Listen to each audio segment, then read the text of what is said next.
seamlessly blurred, and nowhere as vividly as in Night Springs.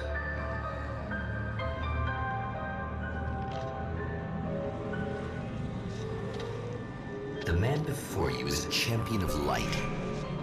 He is part of a conflict between darkness and light that is both ancient and eternal. He is chasing a dangerous quarry, the Herald of Darkness. His evil doppelganger, known only as Mr. Scratch.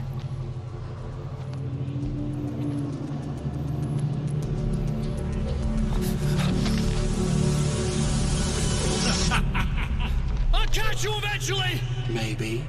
But what are you gonna do then? By then, I'll have had my hands on everything you love.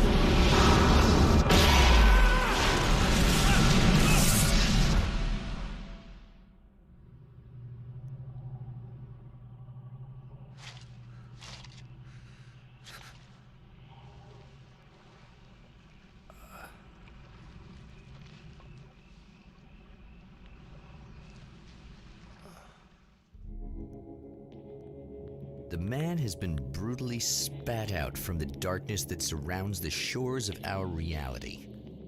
He has come to fight a decisive battle in Night Springs.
Like that again, huh?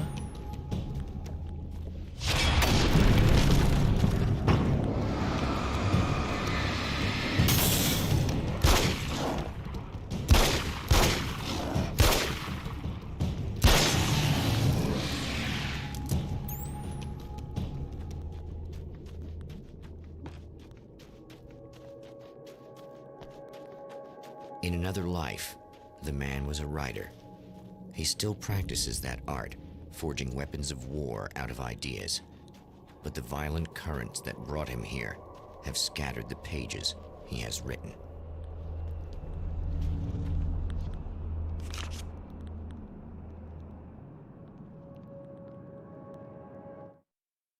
My name is Alan Wake, and I'm a writer. I didn't become one overnight. Like most writers, I struggled with it. A short story here, an article there. Then I got lucky and spent a year as a staff writer on the Night Springs TV show. It wasn't the great American novel of my fantasies, but it taught me discipline and craft, and the difference between wanting to be a writer and actually writing.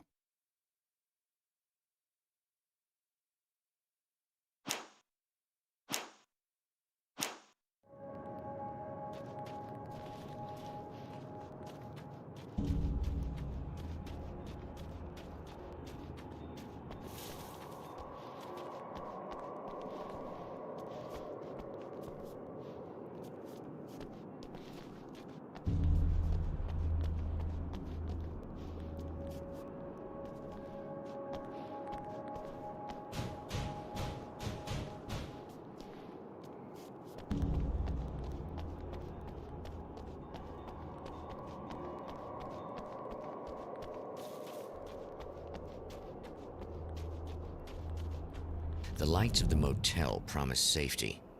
The man senses that the solution to his predicament begins there.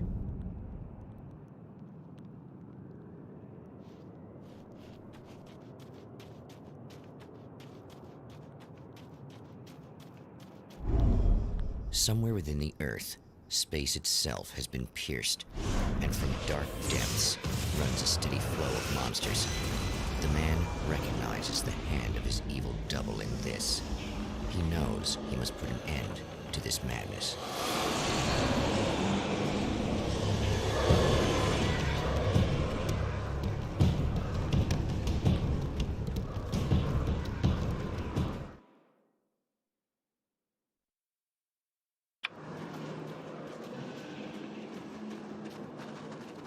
I can't stay here now.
I know that when I arrive, the clarity of vision I have now may disappear. I've made my plans. I've prepared for this, but I know the transition from the dark place will be hard on me, and not just physically. It may affect my mind, my memory. These pages should help me remember and focus. That's worked for me before. Even if that fails, I think I will be able to trust my instincts. I'm navigating my own story. I'm hoping I'll know where to go and what to do, even if the details elude me.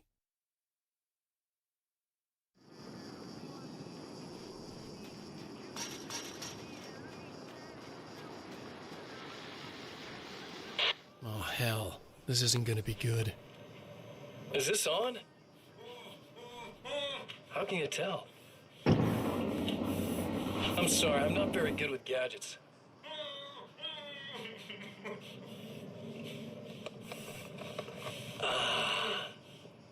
That's more like it.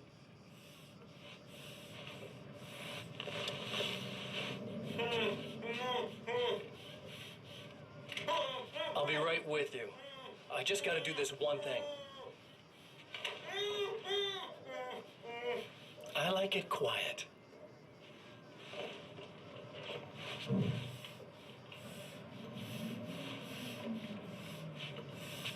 I bet you're wondering why this is happening. Why am I doing all this? Why am I so hell-bent on ruining your life? You're cramping my style. You've got money, fame, everything you could want. But you don't know what to do with it. I do. I'm getting all the things you never had the balls to go for. Having more fun, too.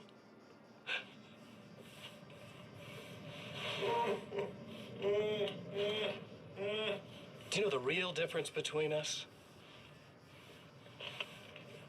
I'm not afraid to be the center of attention. This poor slob's just collateral damage, really. I mean, made some information out of him earlier. But this part? This is just for kicks.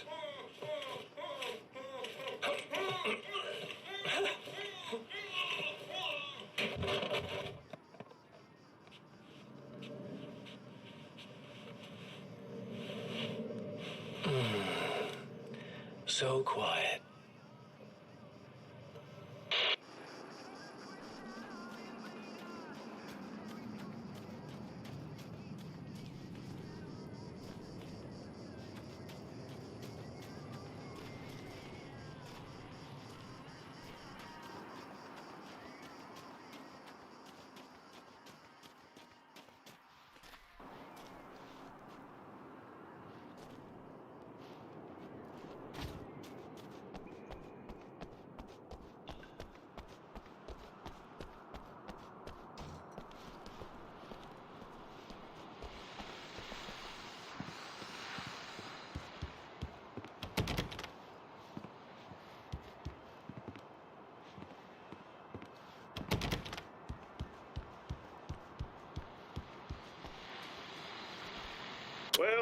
are about to enjoy another cool Arizona night with me, Eddie Rodman, the host with the boast. Hey, any of you guys remember Old Gods of Asgard? Man, I actually saw them twice back in the 70s. I was just a kid then, but my dad worked at this club, and he'd sneak me in to see bands all the time, you know. Just talk about an education. Anyway, great band, couple of great albums, solid fan base, and then they kind of... Hello?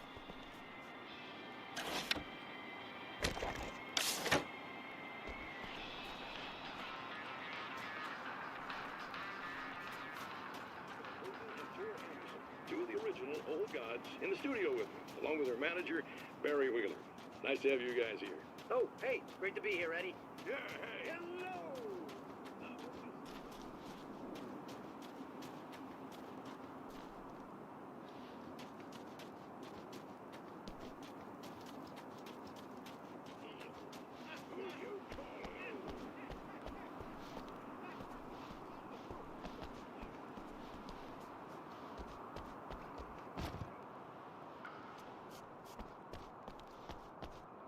Do a comeback after all this time.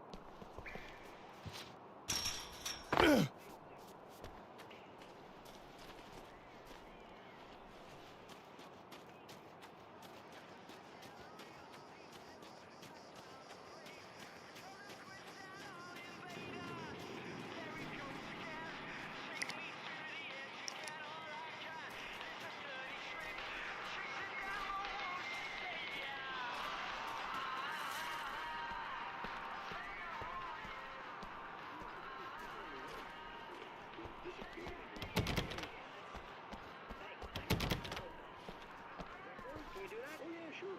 Listen, why don't we take a little break, and then later on in the program, we'll hear the new Old God single. Stay tuned, folks. Well, at least Barry landed on his feet.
You remember me, right? Emma? Emma Sloan? I think you might have something that belongs to me. Really? A typewritten page? Oh, yeah, that's weird. I did find a page like that. I don't even know where it came from. It was all this weird stuff about the oil derrick and a satellite. Yes, that's what I'm looking for.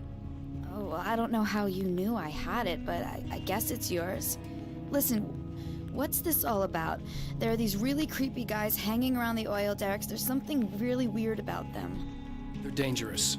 I'm gonna deal with them. Try to stay out of their sight, okay? And stay in the light. They hate the light.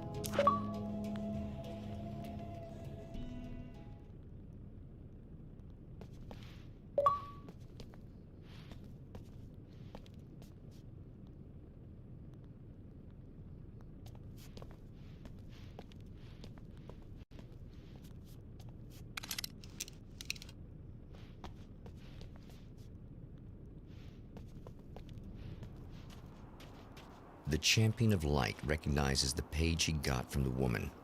It is a weapon of his own design, custom engineered to destroy the Dark Portal. If he recreates the conditions of the page, a great power will be unleashed.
Wait.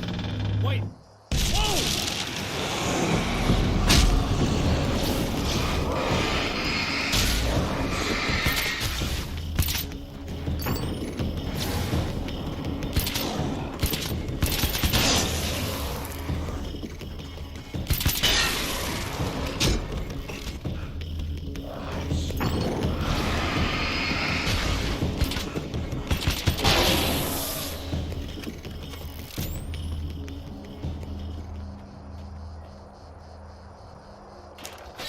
That's one thing down.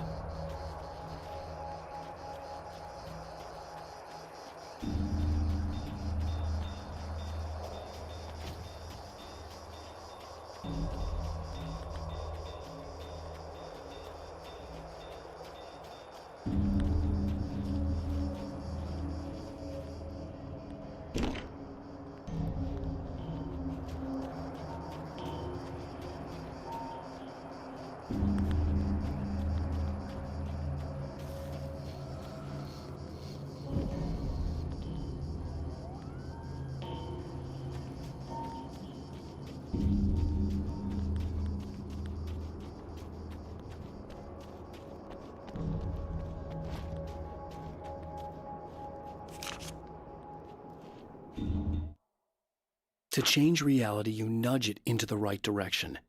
Your version of it is there, waiting. It wants to come true. All you need to do is help it achieve its potential. The devil is in the details. You change the details of the scene to match those on the page. If you get the details right, if you achieve that critical mass, the shift will come, and the rest of your new reality overrides the existing paradigm. The lie, no matter how outrageous, is now the truth.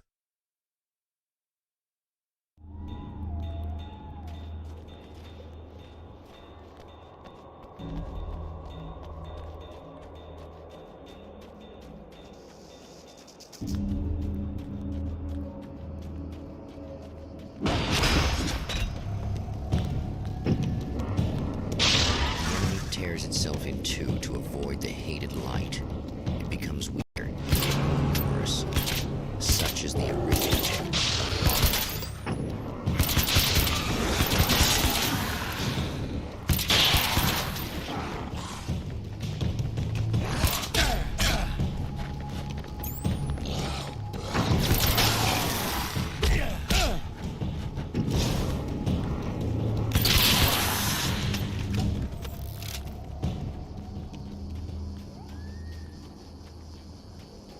That was just messed up. The reality we take for granted is softer, more adaptable than we think.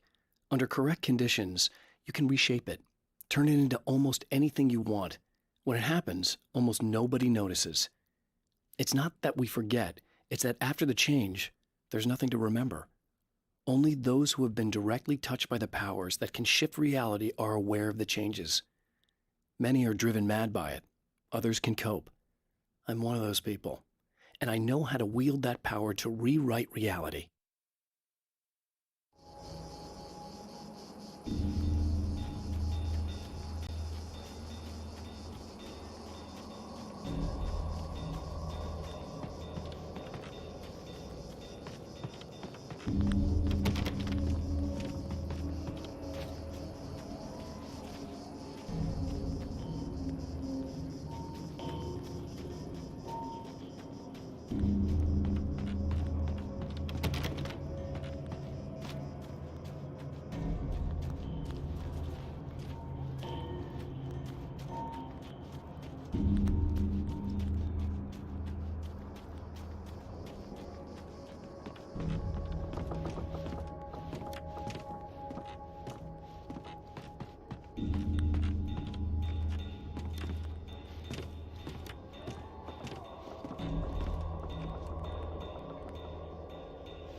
Something tells me I'm really gonna need the extra firepower.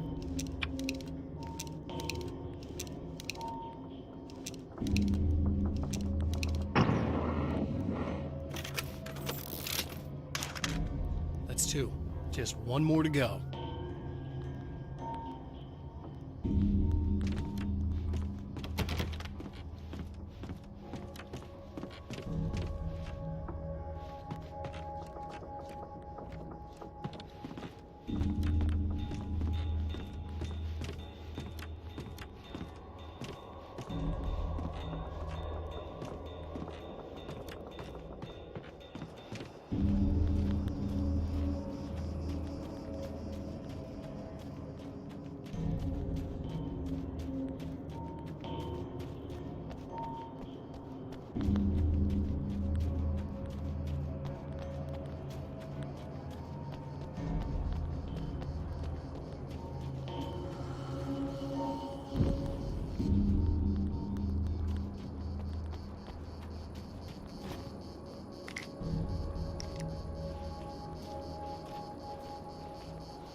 Some of the Taken aren't protected by the darkness like their comrades.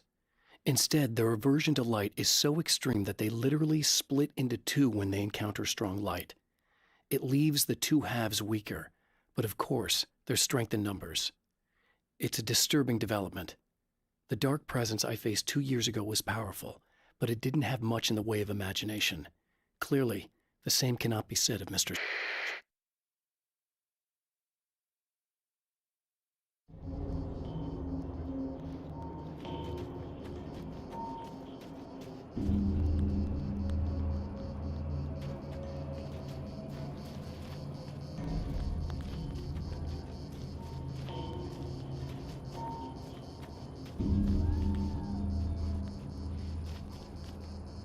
That's everything.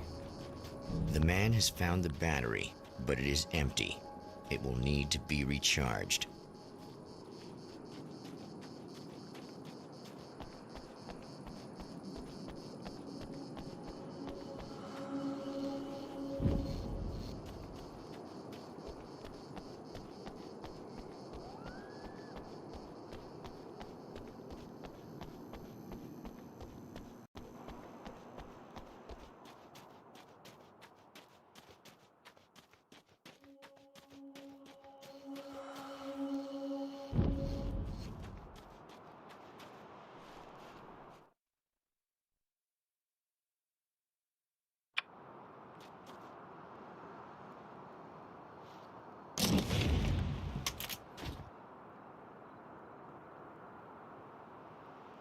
I guess it's about time I went full auto.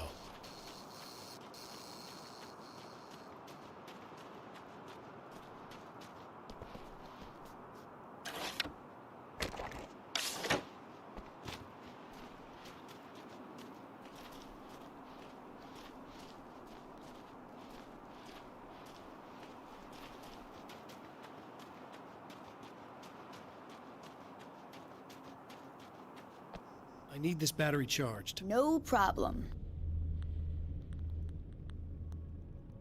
Here you go. Thanks.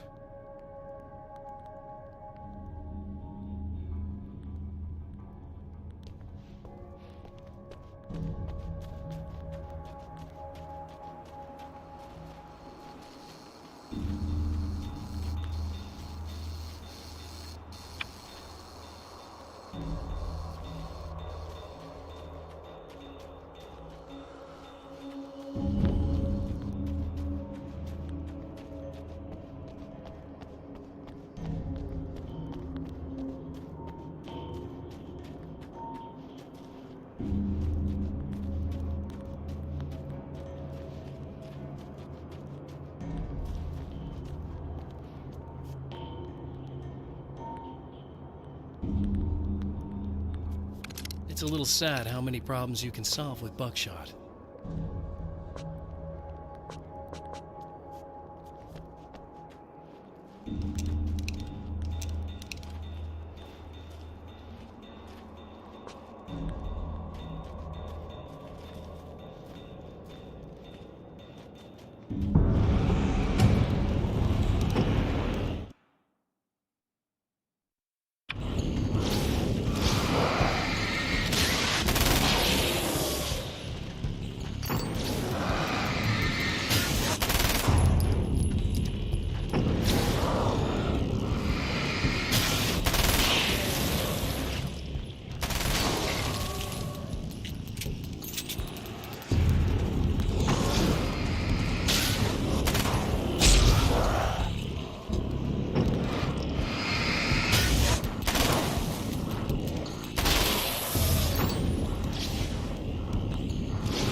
Mr. is a twisted copy of me, powerful and dangerous. But I know I can fight him. I don't think anybody else can. They don't understand what he is, what he represents, or that all the horrible things he does here are almost insignificant compared to what he will unleash on Earth given the chance. But I've survived the dark place, and it has taught me things. How to cope, how to stay sane when the world goes crazy. He's 2 steps ahead of me, but I can find him. And I believe I can stop him.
Time to make some serious changes.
I noticed.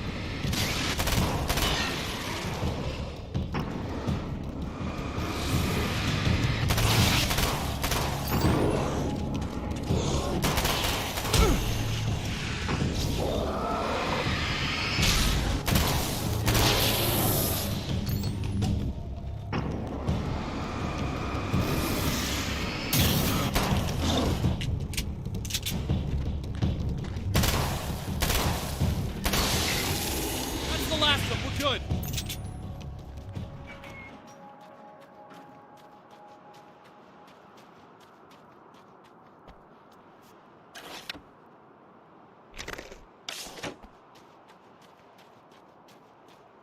What the hell was that? Easy.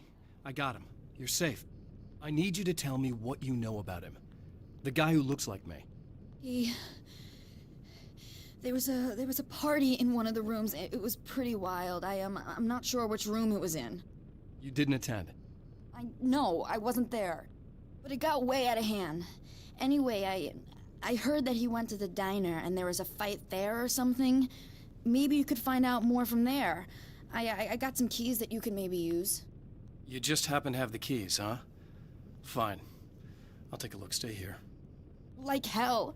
I'm getting out of here as soon as you leave so I could close up this place and go home. Emma, you really want to stay here in the light. Yeah, thanks for the advice, but I'm not sticking around. Just go already, okay?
Are you okay? I guess. Thanks for the help. Were those what'd you call them? The Taken? What are they? It's complicated. Short version, the darkness can take people over. That's why I had to destroy the oil derrick. Otherwise, they would have overrun the place. Wow, I didn't think you'd actually do it. I mean, I didn't think it'd work. That's crazy. Let me just try one more time at the risk of sounding like a broken record. It's bad out there. I don't want you hurt. You should stay put. Yeah, while you turn this place into an inferno, run around shooting things up and play some kind of weird games with your psycho evil twin. Don't get me wrong, you're nice for a weirdo. I'm impressed as hell by all of this, but enough is enough. I seriously just want to get out of here, okay?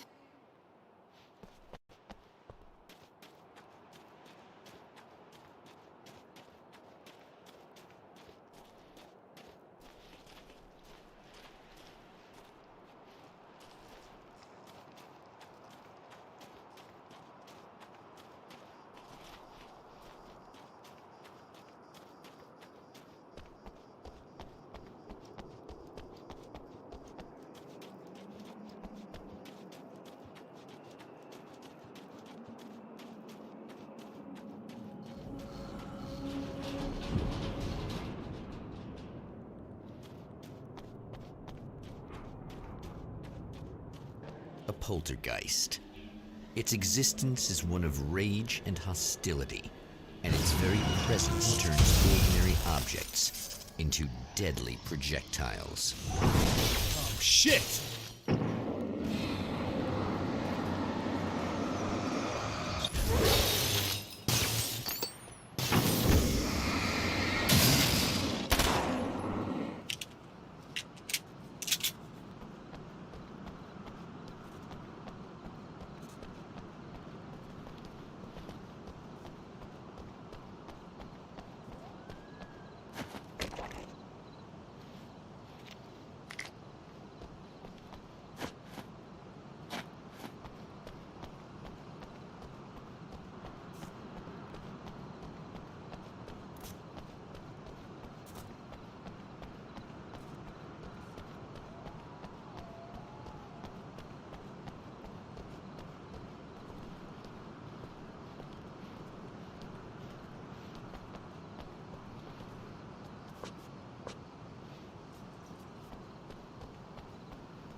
The strands of webbing glistened in the beam of my flashlight, fine, almost ethereal.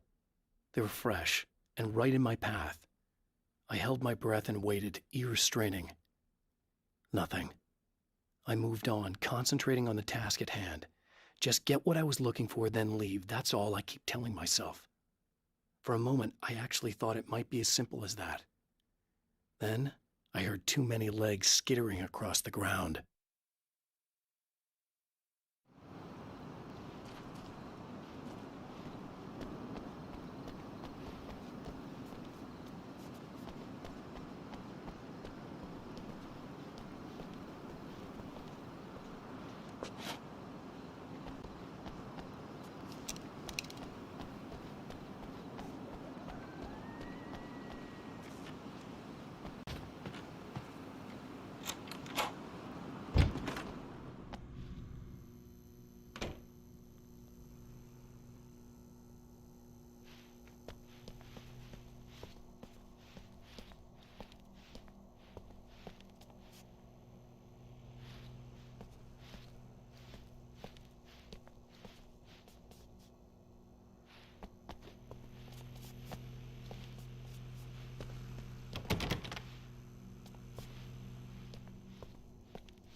The scene.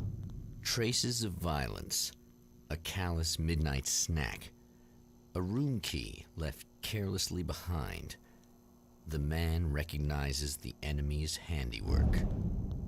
I think these are keys for the motel rooms. Satellite and now this? That place might be involved.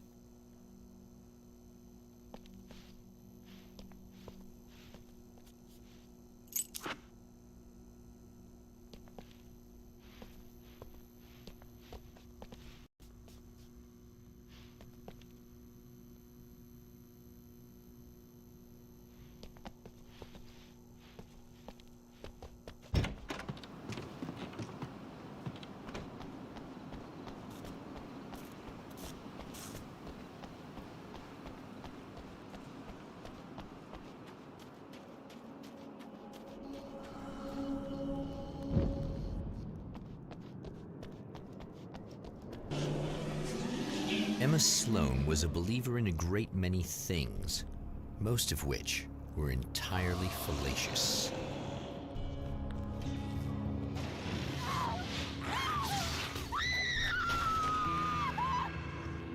Emma Sloan, an innocent victim of his dark half. More collateral damage in the ongoing war. Damned by forces beyond her control, as much as by her own actions.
My own face peered back at me from the TV screen. For a moment, I struggled with the sensation of déjà vu. How many times have I seen myself like this now? And then there was that easy grin that never seemed quite as quick or natural on my own lips, the dark, malicious twinkle in the eyes. And I knew who I was looking at. As he pulled back and revealed the room behind him, my throat went dry. There was nothing I could do but watch.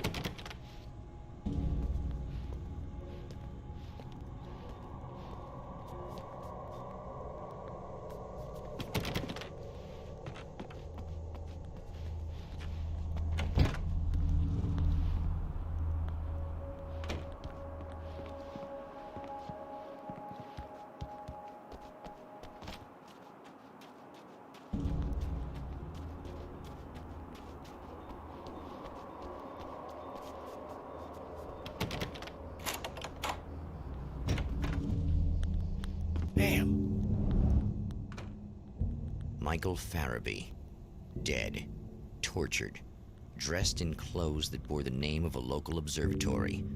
A slim lead, but solid enough. It stirs something deep in his mind. He knows where to go now.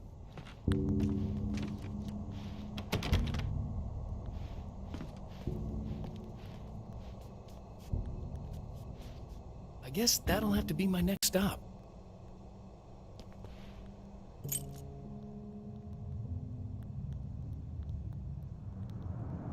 The observatory.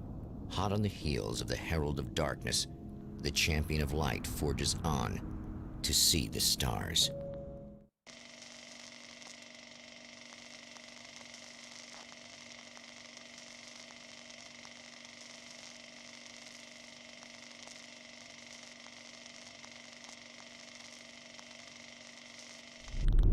An observatory.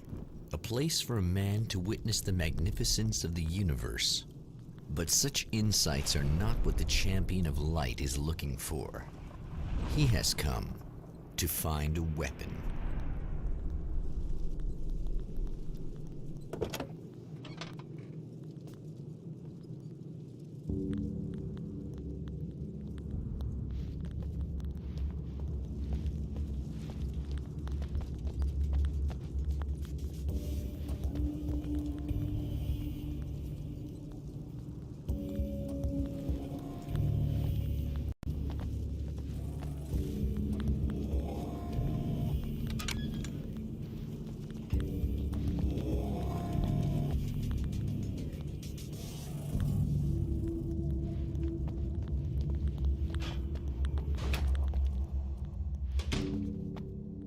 Welcome back, listeners. As you know, I'm Eddie Rodman, and I'm still talking to old gods of Asgard, who are doing their big comeback tour. How's that been going for you, Odin? Splendid! I'm having the time of my life. You know, I didn't realize how much I missed that. And what about you, Thor? You know, well, this must bring back a lot of memories. Oh, yeah!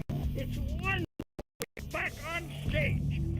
If it wasn't for my knee, I'd be man again. Well, speaking of that, I hate to keep harping on this age. And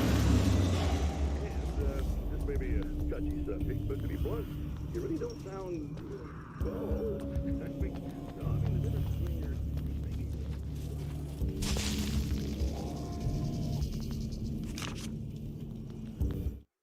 As a storyteller, my first real love was crime. And it was in that genre that I finished my first novel, starring the perpetually miserable Alex Casey, whose entire life was a wound that never healed. The books sold as fast as they hit the shelves. I wrote 5 more Alex Casey books, and they all were bestsellers. I became rich. I became famous. Success brought pressure, and I didn't handle it very well.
I've seen the enemy, and it's me. I've faced dark horrors before, things that live in the unimaginable pressures of the world beyond our own. Sometimes they masquerade as humans. That's what ultimately lurks inside Mr. Scrooge. He's every mean-spirited tabloid story about me, an evil caricature, a creature formed in that vague territory of misconceptions, half-truths, and the dark imagination of people who heard a story about me. An urban legend made flesh, a serial killer, my dark half, brought to life by the power of Cauldron Lake.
The pressure of success got to me. My wife Alice was the sole thing in my life that anchored me. Suddenly it wasn't enough. I couldn't write anymore. I distracted myself with wild parties and whatever trouble I could scare up.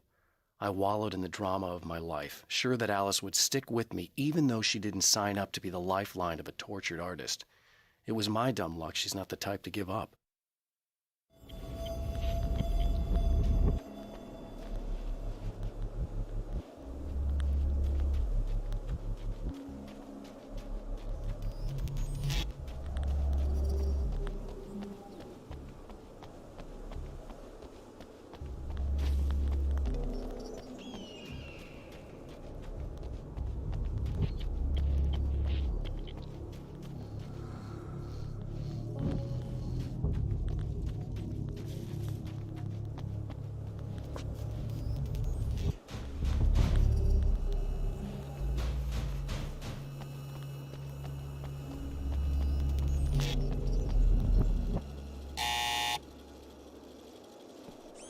Hello?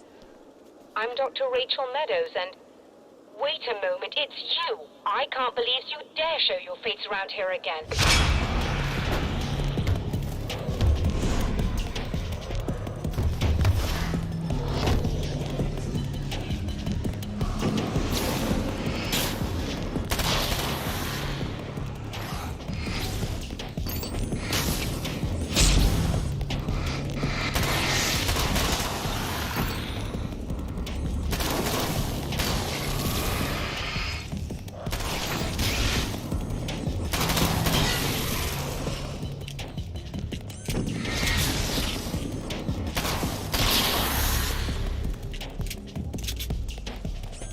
Go away. It wasn't me. I just look like him. Are you serious? That's what you're going with? Please. I'm trying to stop him. You saw those shadow things trying to kill me, right? I bet he got along with them just fine. Yes. Yes, he did. All right. Come on in. Thank you. The spiders aren't really the work of the enemy. They're a side effect, a part of the Dark Place's less significant fauna that has managed to slip through the opening I made when I arrived. Less an animal than an idea that has assumed the form of an animal. Makes them no less dangerous, but at least they're a little easier to deal with. The darkness doesn't protect them like the Taken, and thus they can be destroyed by either light or bullets right away.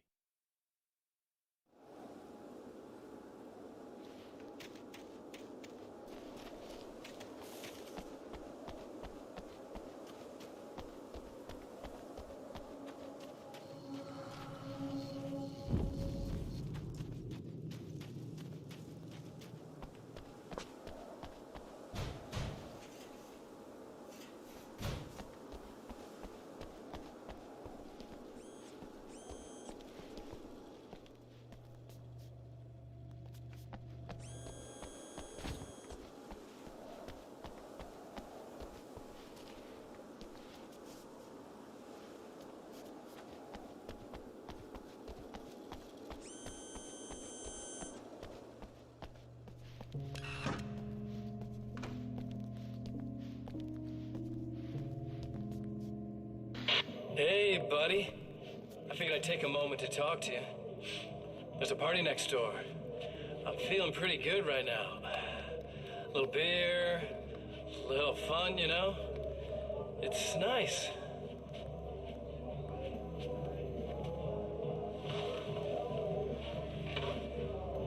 Listen, this whole thing between us, it's a little weird for me too, you know? I mean, we don't just look the same, there's a lot we share. I mean, up here, I know you, right? So I was thinking maybe we could...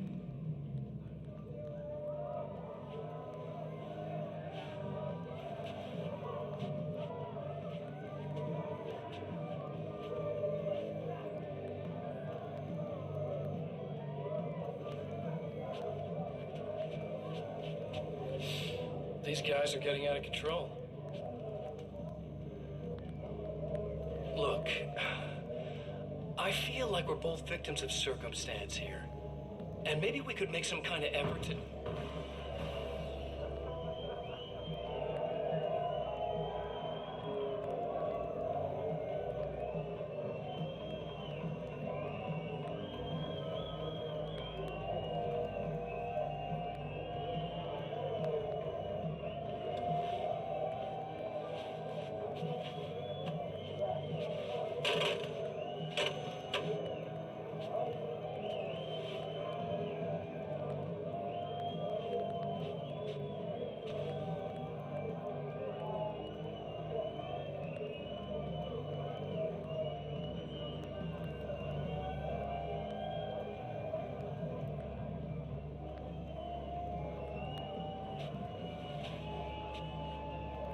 Never mind.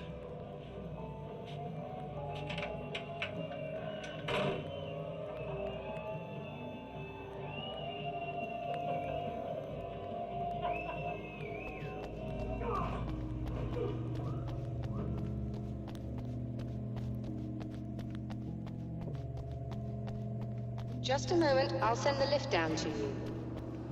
I didn't expect to see anyone here tonight, but I'm relieved to see an actual person. That's assuming this isn't some kind of cruel trick on your part, of course.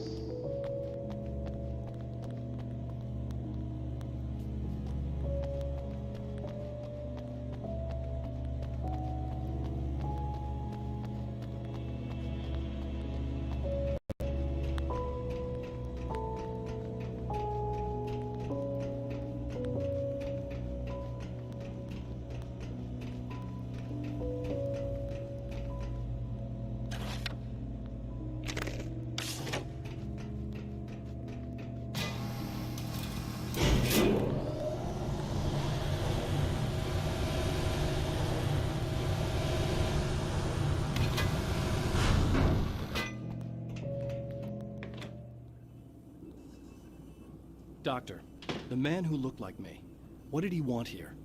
There's a strange astronomical event happening right now. Something I can't begin to classify, but I think it's disabled our satellite. There's a very peculiar signal that we're receiving. A signal? That's what I'm here for. Well, so was he. But he didn't seem to understand it at all. He got very angry, sabotaged our imaging array, and now we're blind. I believe the event is still going on, but we can't pick it up. Is there something we can do? What he broke is essentially just a special camera, but we can't use the telescope without it. There's a replacement in my car. If you can get that to me, we're back in business. Consider it done. Tell me more about the signal. It's almost as if something's being transmitted to Night Springs. It's the strangest thing. It's quite elusive, almost as if it wasn't properly there. I don't know how to describe it. So, what was the signal like? I wish I knew. He appeared before I had a good fix on it. He was very pleasant when I was working, but when I isolated the signal, he suddenly forced me out of the control booth. He said it was none of my business. He seemed to change. Somehow he was very smooth and charming before that, but suddenly he became... I'm sorry. I'm not sure I want to talk about it. I have to ask, do you always wear that to work? I was at a party for a local art exhibition. Fascinating works. When I was called away by my assistant, Michael was the first to spot this event. I don't know where he is now, actually. He was supposed to bring us some food, but he never showed up. Tell me about the event. Oh, it's quite fascinating. It looks as if stars were changing, somehow. Or shifting positions. It isn't really happening, of course. Most likely it's caused by some kind of atmospheric refraction phenomenon. But I've never seen anything like it. Did he hurt you? No, he didn't quite threaten me exactly, but those shadowy things started to crawl into view, and whatever the signal was, he seemed to be extremely frustrated by it. He just started breaking things and left. I thought it best not to interfere. You were lucky. He's done much worse. Yes. He showed me a knife, and he kept talking. He enjoyed the sound of his own voice. A proper maniac. You really aren't anything like him, are you? Believe me, I try very hard not to be.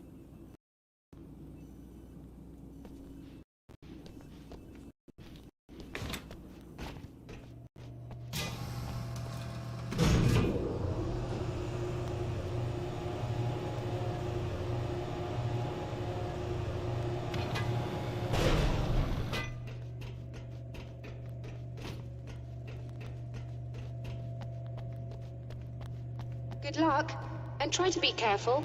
It's a very expensive part, and we don't have a replacement. Oh dear, that sounded more callous than I intended. Be safe.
This must be her car.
I found it!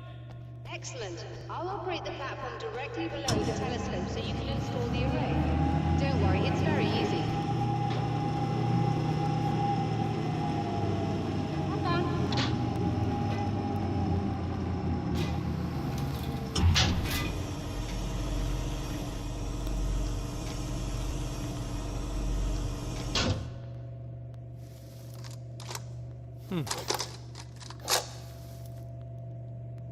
Brilliant, you got it. I'll just run a quick diagnostic on it. Yes, it's in perfect order. All right, we're good to go. Let's take a look at the skies.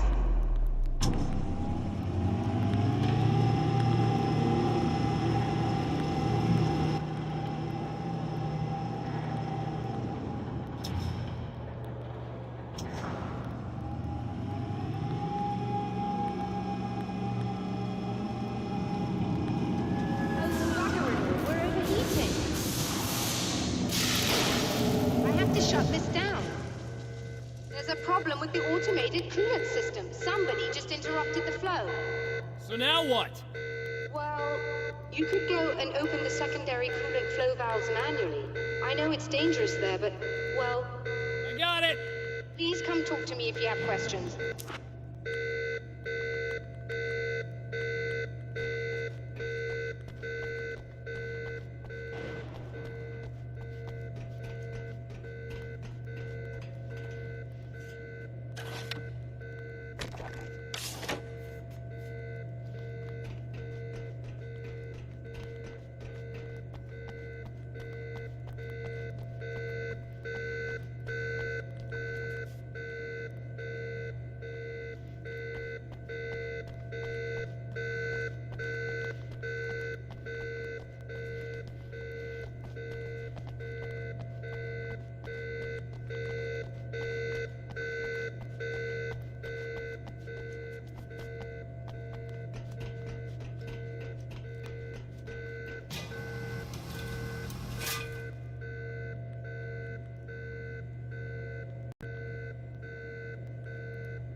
Is there something I should know about this coolant thing? Oh no, it's quite straightforward. The telescope is very heavy, and moving it generates a lot of heat. So do all of the electronics. Overheating could cause damage, so it shuts down automatically if the coolant fluid isn't flowing. And hot electronics generate instrument noise, which we want to eliminate as much as possible. What is this coolant anyway? Is it dangerous? We use liquid nitrogen. It's quite safe. If I can make it to the valves in one piece. Yes, there is that. Good luck. I'm assuming you didn't have this kind of trouble using the telescope earlier, when my double was here. No, it went very smoothly, until he turned into a nutter. This doppelganger of yours doesn't seem to want anyone else to look at this phenomenon. Honestly, it seems a little pointless to me. There are many eyes on the sky. I'm not sure what we're gonna get once this thing is working again, but I have a hunch. I doubt it has anything to do with outer space, or that anyone else can see it. I think it's a message for me. For you? That seems unlikely. And even if it were a very localized phenomenon, surely it's visible to others in the area. Maybe, but I wouldn't bet on it. There's a reason he came here, and a reason he doesn't want me looking at it.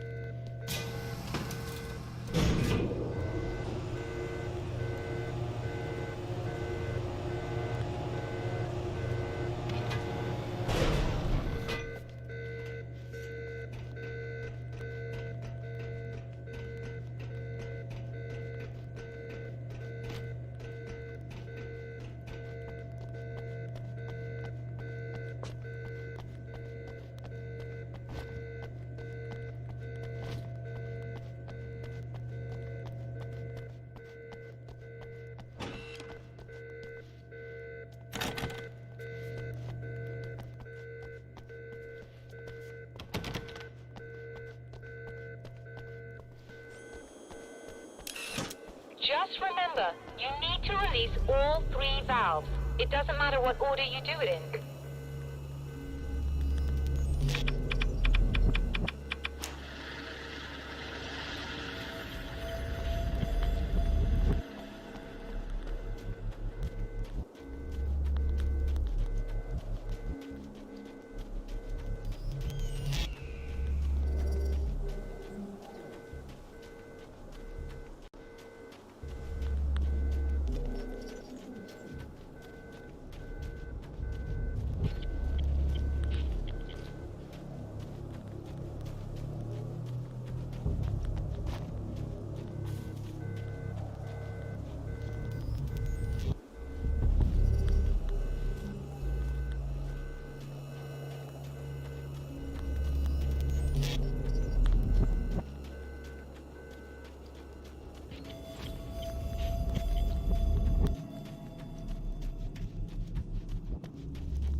I've carried a flashlight and a gun for so long that I feel naked without either. It's all too often that I need them. The darkness protects the taken. Shadows crawl over their forms like living things, protecting them from harm. Blows that would injure or kill a human outright mean nothing to them as long as the darkness persists. But light makes them vulnerable. Light burns the shadows away. The darkness that drives them is still in them, but now they're vulnerable. Flashlight and gun. Sometimes it feels they're all I have left.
Okay, that should do it.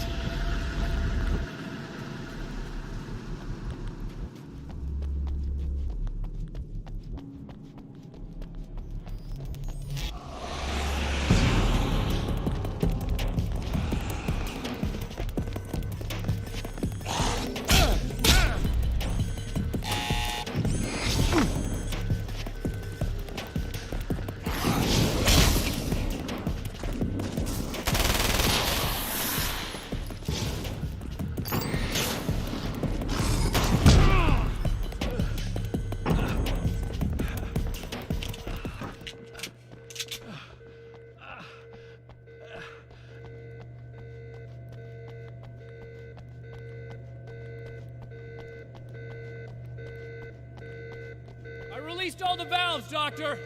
Is it working? Just bear with me a moment. Yes, I believe you've got it sorted. It's working again. Nicely done. That sounds like trouble. I don't think they're happy with our success.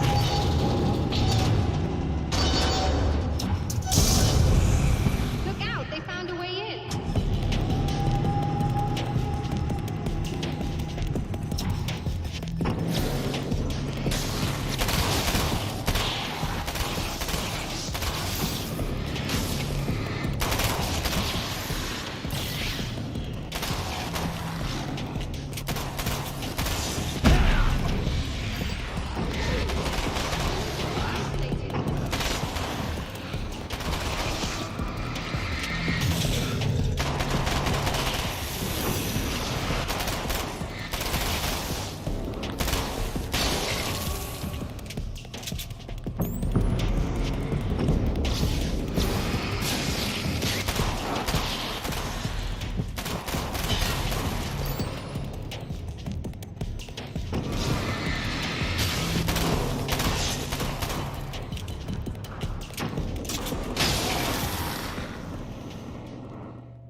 sighted in now.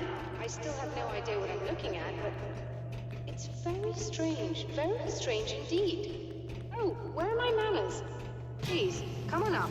I'm sorry, I was distracted.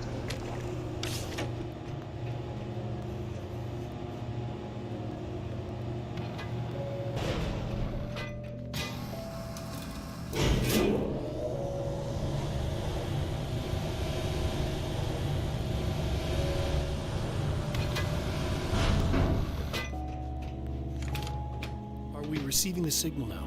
Oh, yes, it's coming in loud and clear. It's amazing. I'm not sure what it is yet, let alone where it's coming from, but it's interacting with our system somehow, like it was intended for us. But I don't understand how that could be. Maybe that's just how the story goes. What? Never mind. Is there a way I can hear it? Or however this is supposed to work? I think the signal is incomplete somehow, but you should be getting a printout of it now. What do you mean it's incomplete? It's almost as if we're only getting a fragment of it. I need the whole thing. This is important. I'm sure it is, but this is all we're getting. Did the man who looks like me get the whole thing? He locked me out of the booth, so I have no way of knowing. But I can tell you that he didn't really seem to understand it. So, what's in the sky? It doesn't make any sense. The stars are just... they're wrong. I thought I'd be able to see something, but it's like I'm looking at a sky that's just... it's not the right sky. But that's impossible. I consider myself a rational man, Doctor. But this isn't a thing you can measure or explain. I've seen impossible things that have taught me just to roll with some punches. It's either that, or go insane. I find it disturbing that you sound like you're speaking from ample experience.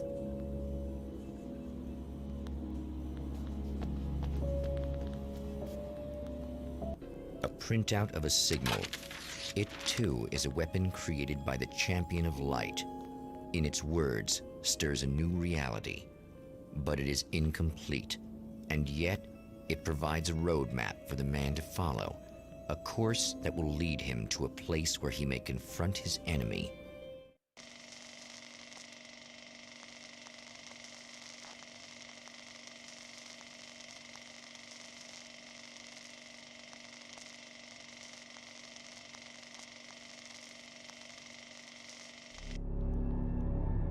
The drive-in.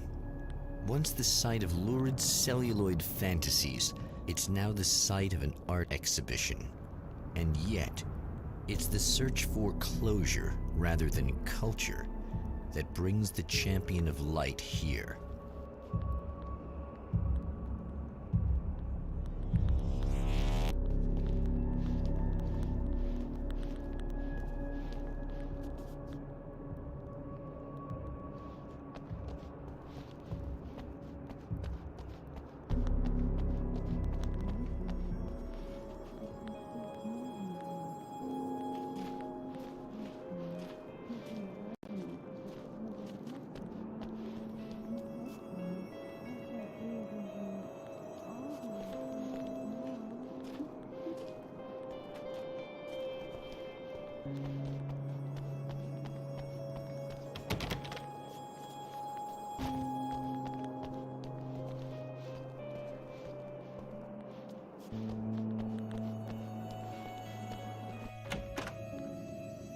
Oh, it's you. That's fantastic. Are you okay? Go away. No, I want you. But you'll get angry if you're here. So, you gotta go. You know I'll do what you want. Okay. I love you so much. Did you know that love hurts? Are you gonna hurt me now? 'Cause you should. Lady, you got darkness on the brain. I think I can help you if I can get the lights on in here. You can't turn the power back on. It's not allowed. You said. So, where shouldn't I go so I don't turn the power back on accidentally? It's the big building on the other side of the drive-in, but it's locked. Where's the key? Just so that I know to avoid it. It's on the wall next to the cash register. But you can't. You can't. Don't be bad. Hey, no problem. I'm just gonna go do some other stuff. Scout's honor.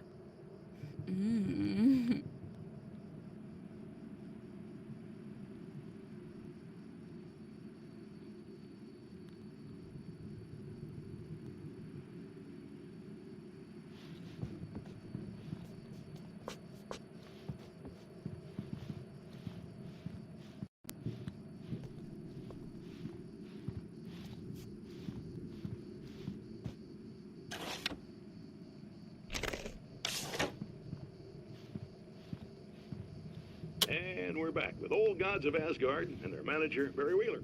Guys, you're on a comeback tour, and you're playing a lot of your classic material, but you've also got a new single out, right? How'd that come about? Was it hard to go back into the studio after such a long time? Are you kidding me? They were chomping at the bit. They were just itching to stretch those creative muscles. Now, it had been a while because, you know, they spent a lot of time in, Retirement. We were retired. We were? Yeah. No. We were at the lodge, and we escaped. We were at the retirement, Retirement thing. Yeah. So, you know, really, once we got in the studio, things started happening. Now, the music has changed a little bit, and the boys were a little rusty, so it took us a while to find the right gear. But hey, once we got going, oh, boy, they came. The man has encountered this before. People whose integrity has been suborned by the insidious touch of the darkness. He has experienced it himself, but merciful light burned away the darkness in his brain.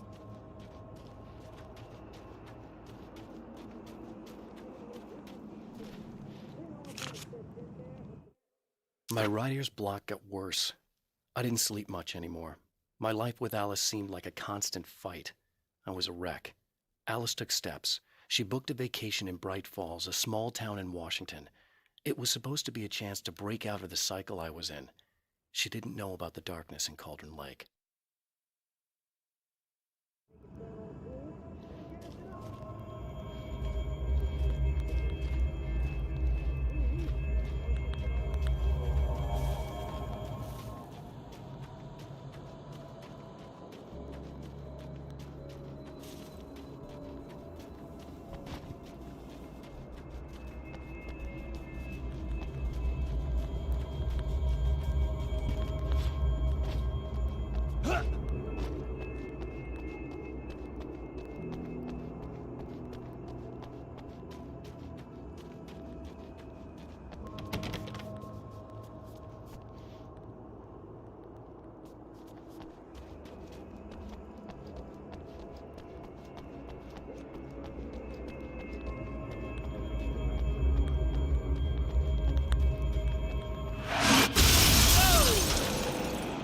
Good.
The car seemed to sail through the crisp mountain air in slow motion, spinning around one axis almost lazily.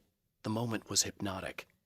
Then it struck the pipeline in a shower of sparks, the impact turning the windshield into a burst of safety glass. As it hit the ground, I snapped out of my reverie. The car was rolling downhill, slowing down as every bump killed momentum, but still coming. The fence wouldn't be enough to stop it.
Oh, look! Mr. Hero's here! You ready to save the day?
You are gonna shit yourself when you realize what I have done.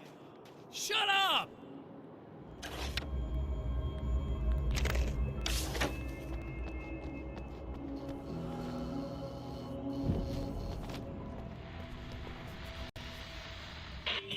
I told you I'm a psycho. Really? I'm a psycho.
It's been 2 years since I came here.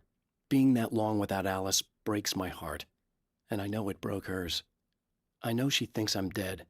How could I blame her for that? It would be a crime to pretend that she owes me anything. She took all the stupid, self-indulgent bullshit I brought into her life and still stood by me. Still loved me. It's no betrayal. But I'm a better person now than I used to be. I want to be that person with her.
Alice, my wife, the best thing that ever happened to me. She smiles and the darkness lifts. For her, I've tried things I otherwise never would. I've never really minded if it's made me feel like a fool. She's a photographer, and the world she sees through her lenses is unique and beautiful. She has the vision. She sees things others don't and knows how to make them visible to everybody. She did it with me, too. She teased out things I was only vaguely aware of. She always saw me in the best possible light.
Okay, I should be able to figure this out.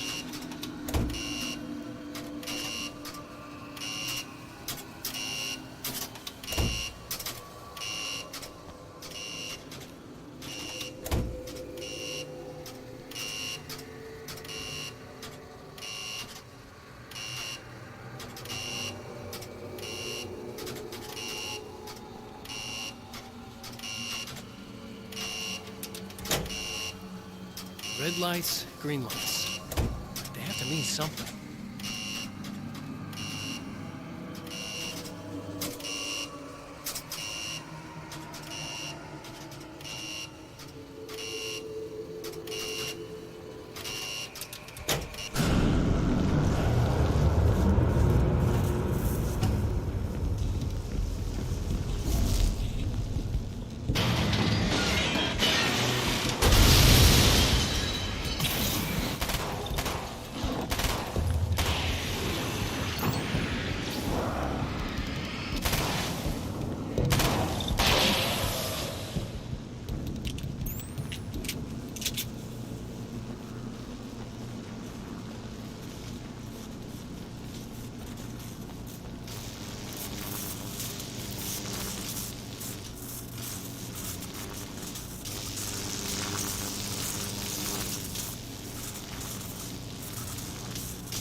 have no idea how badly you're screwed.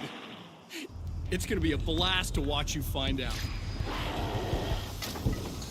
Don't want to get hit by those.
I can smell you out there.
Oh, it's not...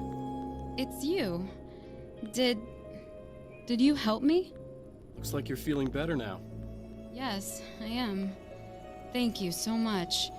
I don't know what happened. There was this guy. Before you say anything, I know I look like him, but I'm not. Don't worry. You just don't feel anything like he does. He was in my head. I feel like I need to take 50 showers. Where is he? That asshole wanted to get into the projector booth. He was talking about fixing things so the sun never comes up. God, it didn't seem that weird when he was saying it. It sounded really good at the time. You weren't yourself. The projector booth. That sounds about right. I need to get in there. I have the access code for the door. Here. Thanks. I'm just glad you showed up now. He said he'd be back after he'd arranged for some security. Do you feel up to telling me what's going on here? We have an art exhibition here, supposed to open tomorrow. I'm the curator. My name's Serena Valdivia. Alan Wake. Holy shit, it is you. I've seen you on the big screen. I know your wife. You know Alice? Wait. Big screen. Yeah, we have a film from her here. What the hell happened to you? Getting back to Alice. Oh, God, yeah, sorry. It's quite a coincidence that you're here. She made this short film. She shot it years ago. You're in it. It's a part of the exhibition. I'm in a film? Yeah, it's just footage she shot of you at some point, but she turned it into this thing. It's almost like a memorial of sorts, because, you're supposed to be dead, or something. Uh-huh. How's Alice? Is she all right? She's okay, I guess, all things considered. I know her pretty well. You're really Alan? I can't believe you're here. Nobody knows what happened to you. But there are people who say they've seen you. That wasn't me. He just looks the same. Like, Yeah, but that guy's a lot more slimy. The thought of him makes me... I hate him, but there's something about him, God, he's so creepy. Anyway, you're not like him. At all. I hope you can stop him.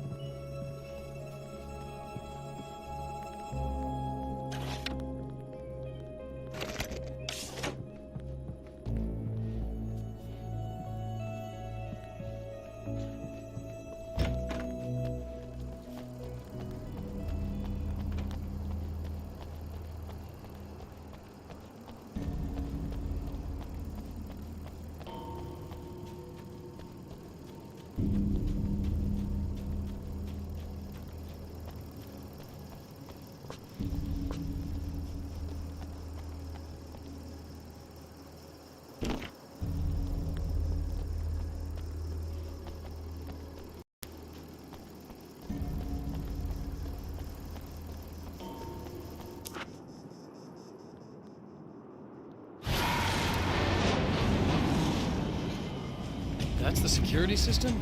I guess it was too much to hope for an alarm and a fat rent-a-cop.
The Champion of Light can feel the fragment of the signal in his pocket, the weapon that can change what will be. It's incomplete, but it's all he has.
Hell, this isn't going right.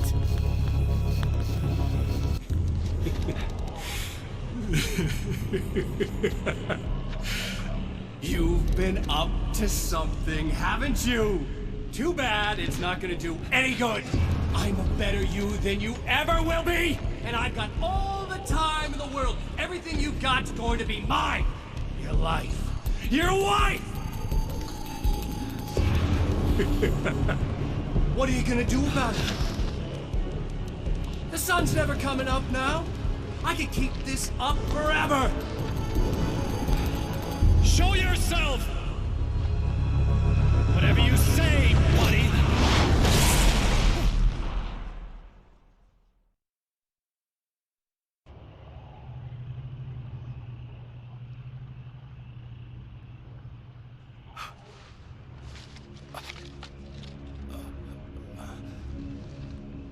The rush of darkness is unstoppable.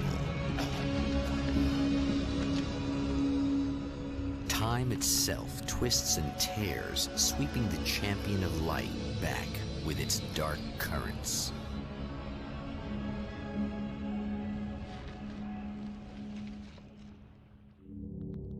Again, he enters the world, but now he sees the trap for what it is. A maze that loops back into itself. I'm here again. He sent me back.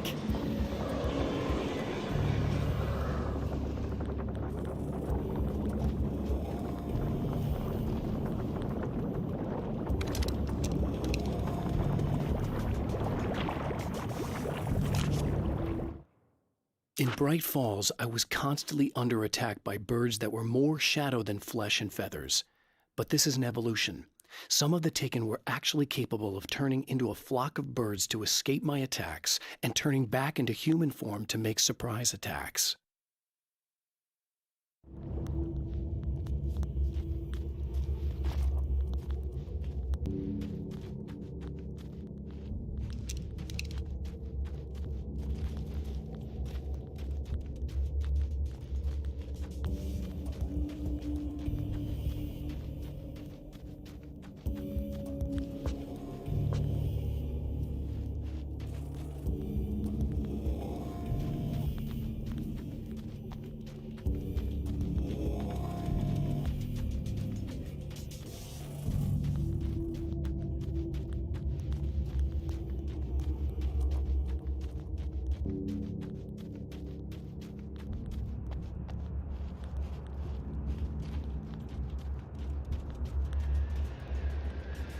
Oh, not birds again.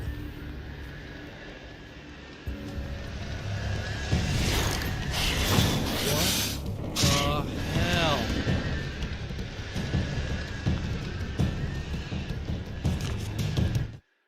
I'm trapped in the darkness. He has started appearing to me. Mr. He can travel back into the world effortlessly, and he loves to rub my face in it. At first, he was just an echo in the darkness, a flicker beyond the edge of my vision. Now he started showing himself, getting bolder all the time, telling me what a great time he's having in the world while I'm stuck here, and what he plans to do, especially to Alice. All the moves I have left are dangerous and desperate. I have no choice. I have to hunt him.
I don't make friends easily. I know plenty of people, but I don't let most of them close. I've known Barry Wheeler ever since we were little boys. We had the time of our lives. I'd get us in trouble, and he'd talk us out of it. Things haven't changed that much now that we're grown-ups. He's the most loyal and dependable person I've ever met, and all the things that count anyway. You could call him a weasel, and you wouldn't be entirely wrong. You could call him a clown, and I would reluctantly agree. But he has never let me down.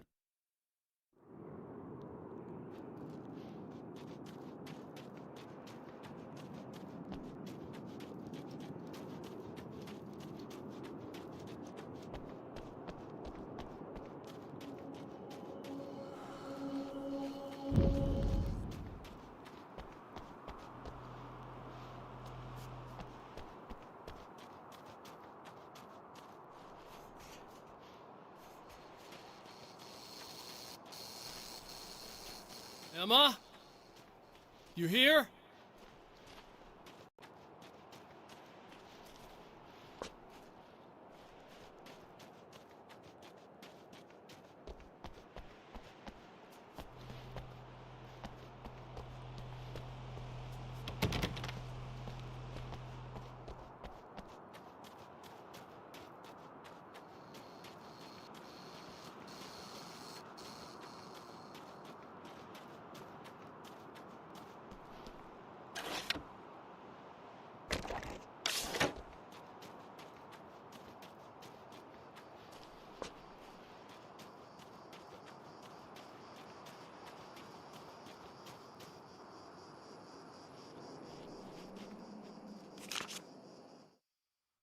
Night Springs doesn't exist.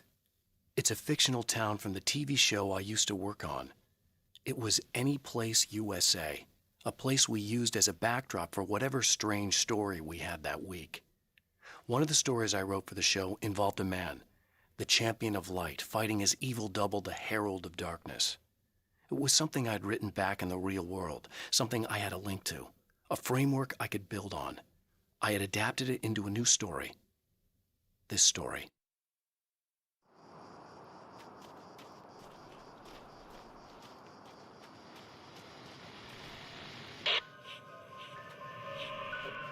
Okay, so this chick just came up to me and said she's my biggest fan. I know, they all say that, right?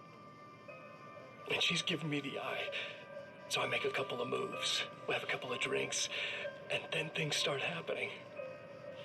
But I say I have to go to the bathroom first. Uh-oh, right?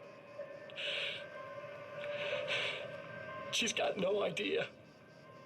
Watch this. This is gonna be priceless.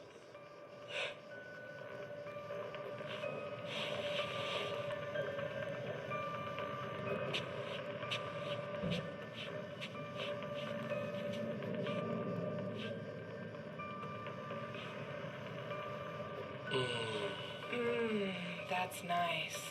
I thought you'd like that. Are you tense? You feel a little tense. Maybe a little.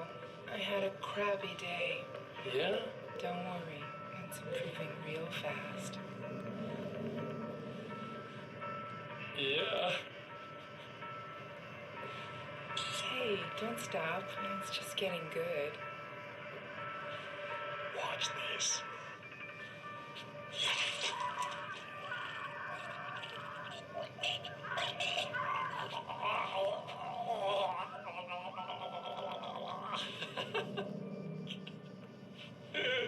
Yeah! Did you see that? Oh man, did you see her? Boom!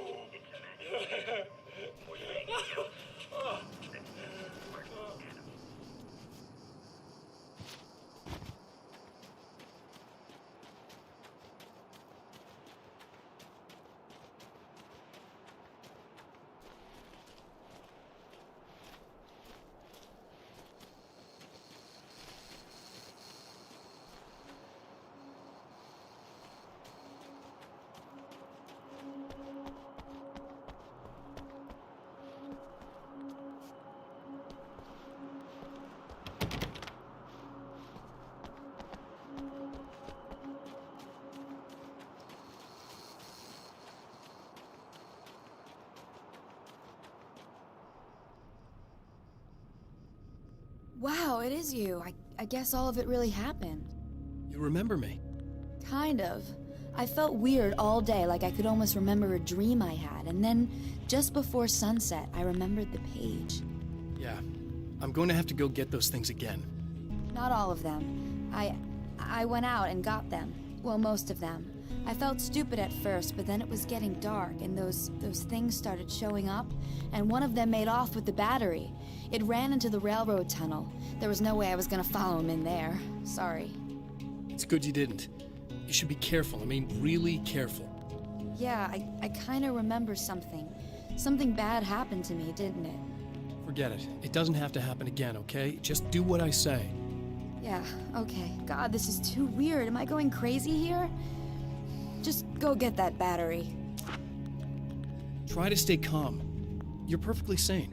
We're caught in a time loop. That's why this is happening again. I believe you. God, I feel like I might just lose it any second now. How come you're not freaking out over this? Because on my personal weird shit-o-meter, this just doesn't rate. Look, I know something happened to me before... You're gonna be okay, if you just keep cool, okay? Thanks for getting this stuff for me. It's a big help. I hope so. Are you gonna make everything blow up at the oil field again? I have to. Well, whatever the hell else you might be, at least you're not boring.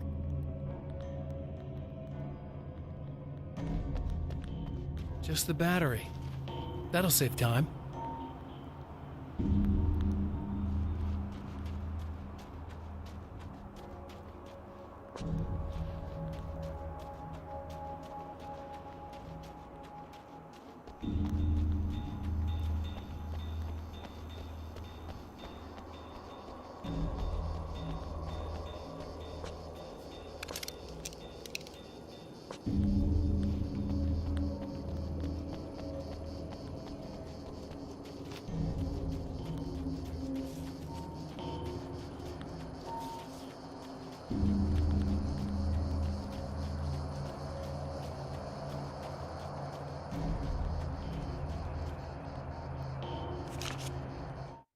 Now Night Springs is in Arizona, although not for long.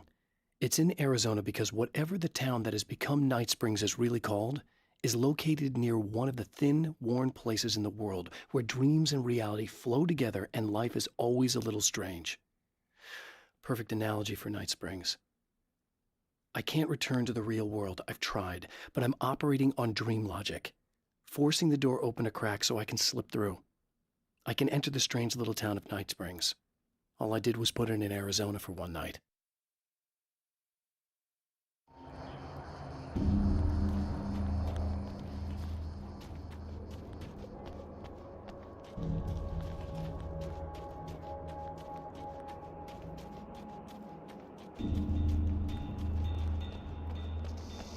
Well, this should be perfectly safe.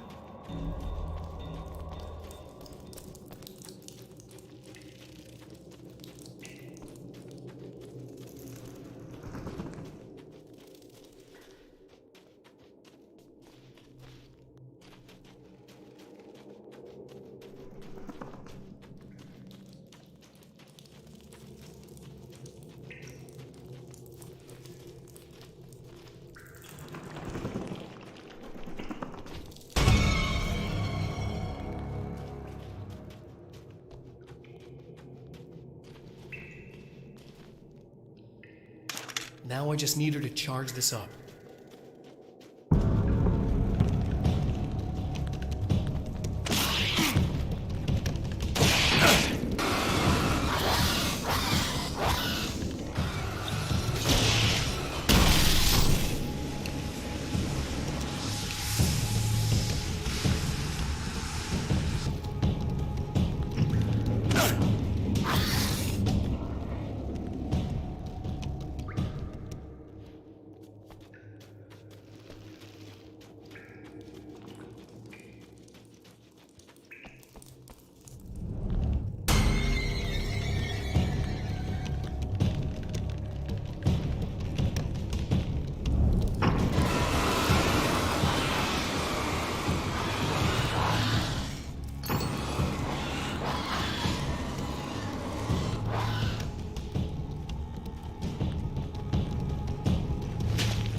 Found the battery.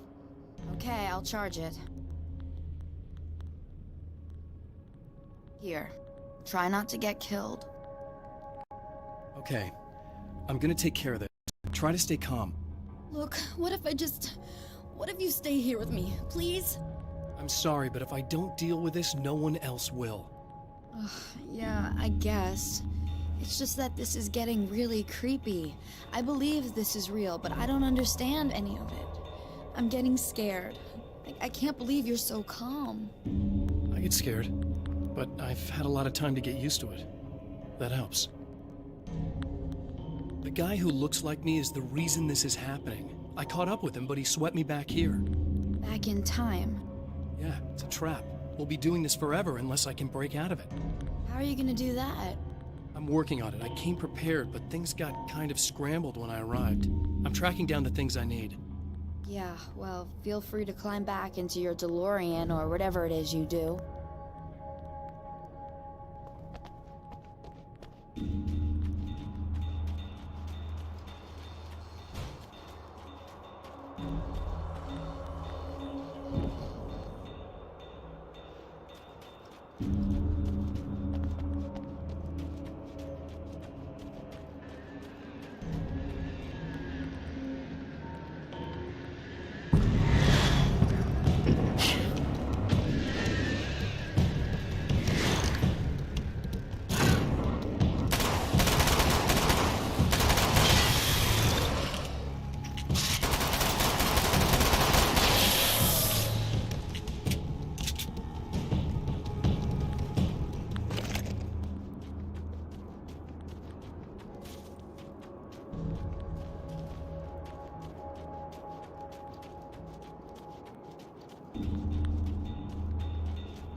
here we go again. Better get ready to run.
Be in trouble.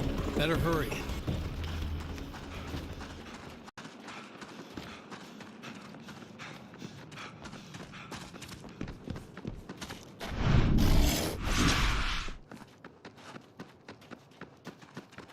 Emma! Coming! It's not the bad thing! Nothing!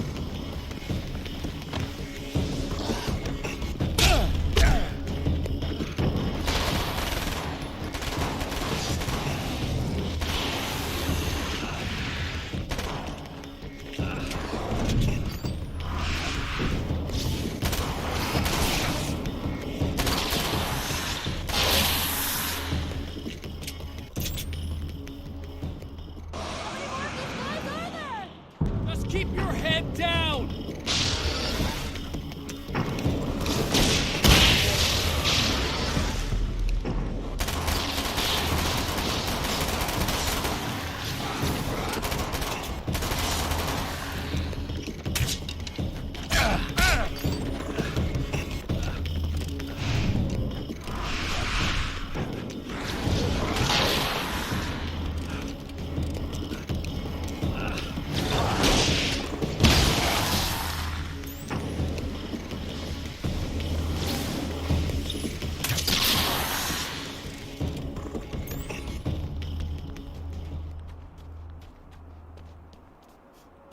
It's okay.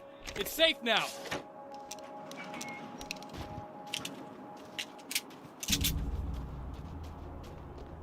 I got a really bad feeling about all of this. I'm gonna need those keys to the diner now. There's a motel key there that I have to get. Oh, hey, you don't have to do that. I have the motel master key. I work for the same company, you know. What's at the motel? Well, there's a dead guy. He's got something I need to get into the Mount Redtooth Observatory. God, that's awful. Hey, you wanted to know about the guy who looked like you, didn't you? The last time you said he had a party, but you didn't go. No, that's not true. I did go. It was really great at first, and then I didn't see it myself, but I hear he turned nasty. He hurt a bunch of guys pretty bad, and there was this girl, she died. But I didn't hear about that until afterwards. I thought that he was so charming. And then he went to the diner. That's right. I wasn't involved with that at all. I don't know what happened.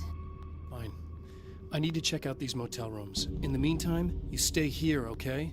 I'm serious. Keep the lights on and stay here. Yeah, okay. You got it.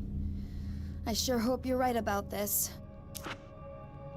You're gonna stay here this time, right? Because the last time I didn't, and that thing, whatever it is, happened to me. Yeah. I don't want you to get hurt again. Don't worry, I'm gonna stay put. I don't remember what happened exactly, but I learned my lesson. Good. It doesn't have to happen exactly the same way this time around. You proved that much when you went out and got those things for me. I think you're gonna be okay. Let's hope you're right.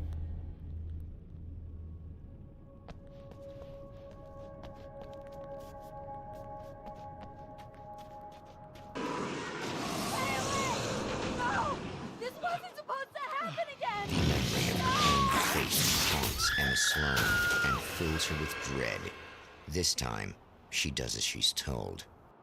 It's not enough to save her.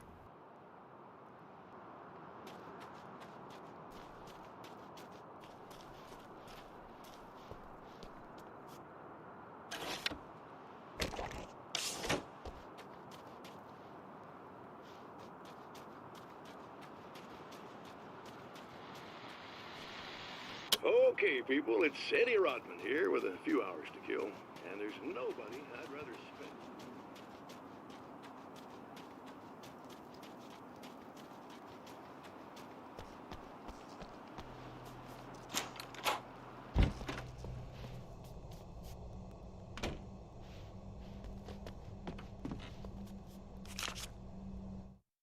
Alice and Barry, my wife and my best friend, are easily the two most important people in my life, and they've never really gotten along with each other. I suppose both of them resent the other's intrusions into what they considered their domain. After I was gone, they maintained an uneasy truce. My book stayed in print, still selling, the licensing machine churned away. She was my wife and controlled the intellectual property. He was my agent and took care of the business. I wish they found more common ground than that.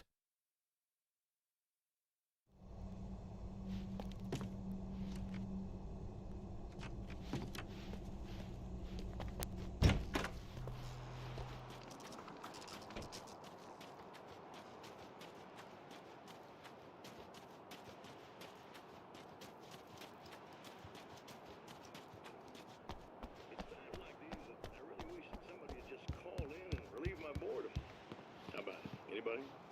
Come on, help a fella out. Our lines are open.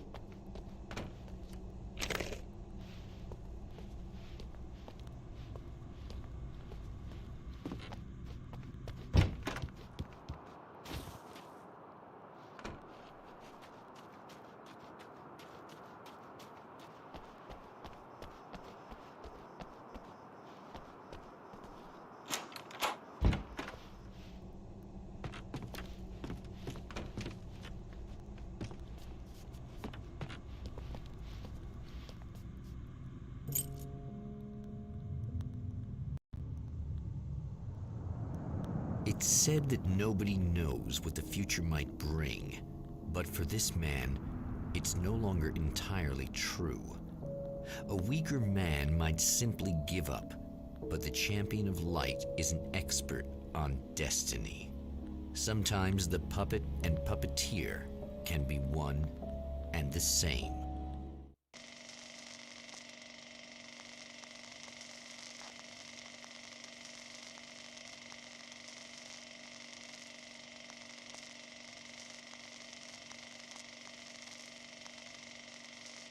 Mount Redtooth, its top littered with man-made eyes that stare into the endless depths of space.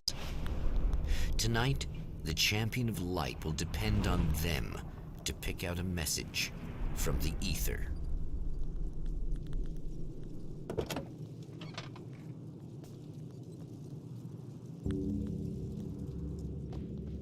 As history repeats itself, the man remembers the patterns. He knows that he needs the missing part for the telescope. Better find Dr. Meadows'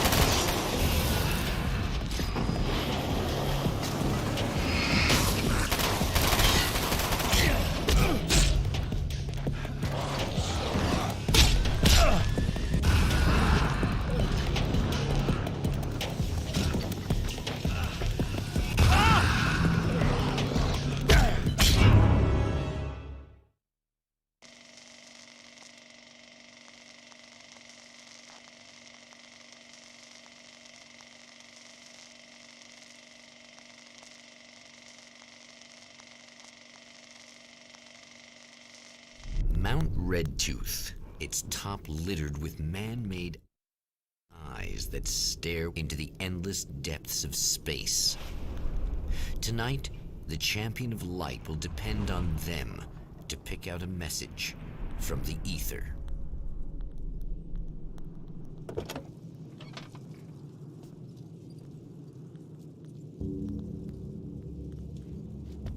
As history repeats itself, the man remembers the patterns.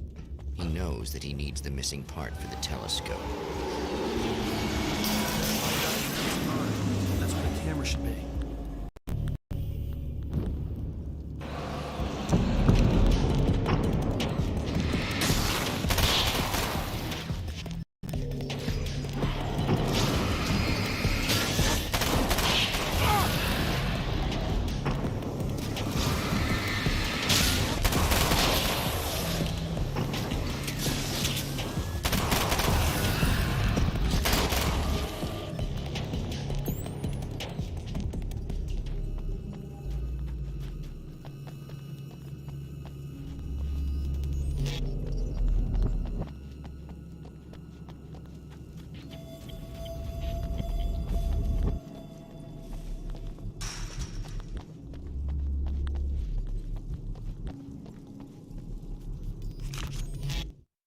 When Dr. Rachel Meadows got the call from Michael, telling her to hurry to the observatory, she didn't waste any time. It had been a nice party. She'd had a good time, but her social life would always play second fiddle to the mysteries of space. Michael never showed up, of course. He pulled over at the wrong rest stop. She never even thought about him at the time. The phenomenon in the sky above her was too fascinating.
There are places where our world is worn thin, and another reality brushes against ours.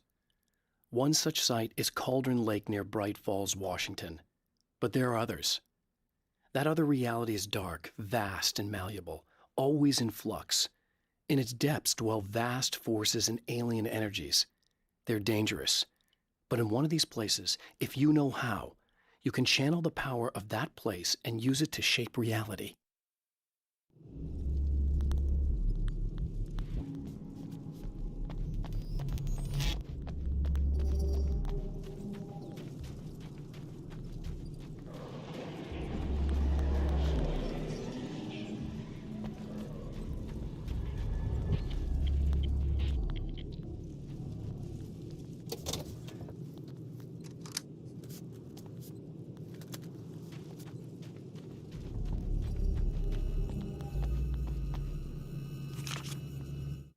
The darkness rose from the depths of Cauldron Lake and took Alice.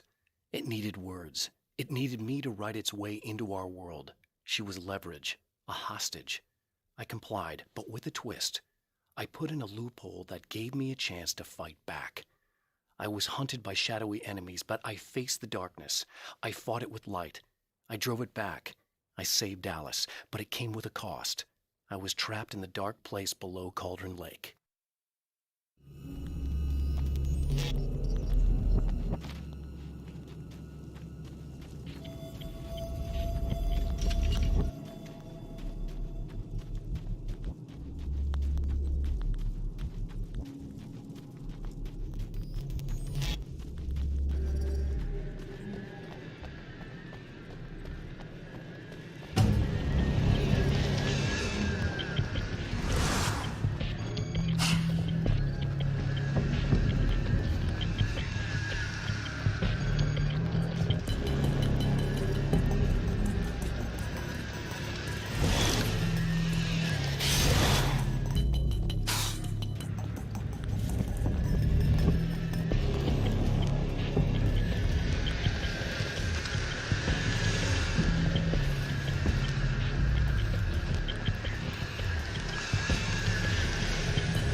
I know what you're thinking.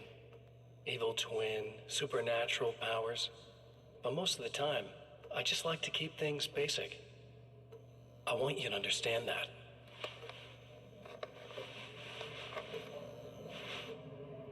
Like this. Need to get your hands dirty? No batteries, no moving parts, just physics. That's technology you can depend on. It's a classic. Speaking of classics, you need to be careful with this one, though. If the victim suddenly twists, you might end up cutting yourself. It's not really a workhorse, but I'm a sucker for this style. Now this is more like it. You've got slip-resistant grip. Believe me, you really want that traction once you're wrist deep in somebody. The blade's stiff enough so it won't open by accident in your pocket, but it's still really easy to open with just one hand. Now that's a big thing for me. I know what you're thinking. It's too big, too heavy. But sometimes you just need the extra oomph. If you're talking intimidation, this is gonna do the job. Also great for dismemberings and whatnot. You know, the messy jobs. I can't tell you how many things I've MacGyvered with this stuff.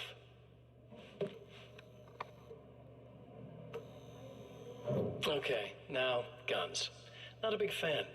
I mean, how are you supposed to really connect with somebody with a bullet? I want you to understand that. I take pride in what I do. We can't both be worthless hacks, can we?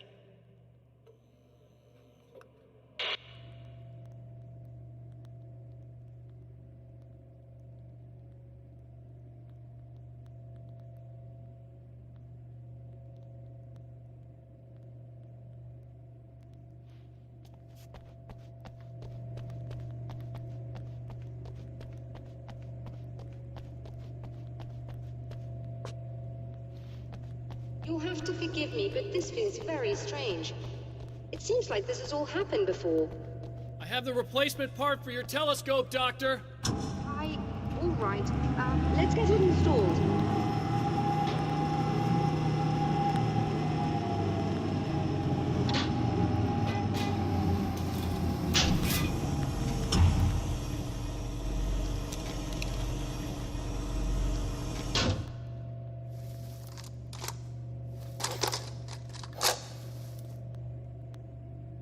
I think we can give this a go, although I have this strange feeling that something will go wrong. Don't start it up yet.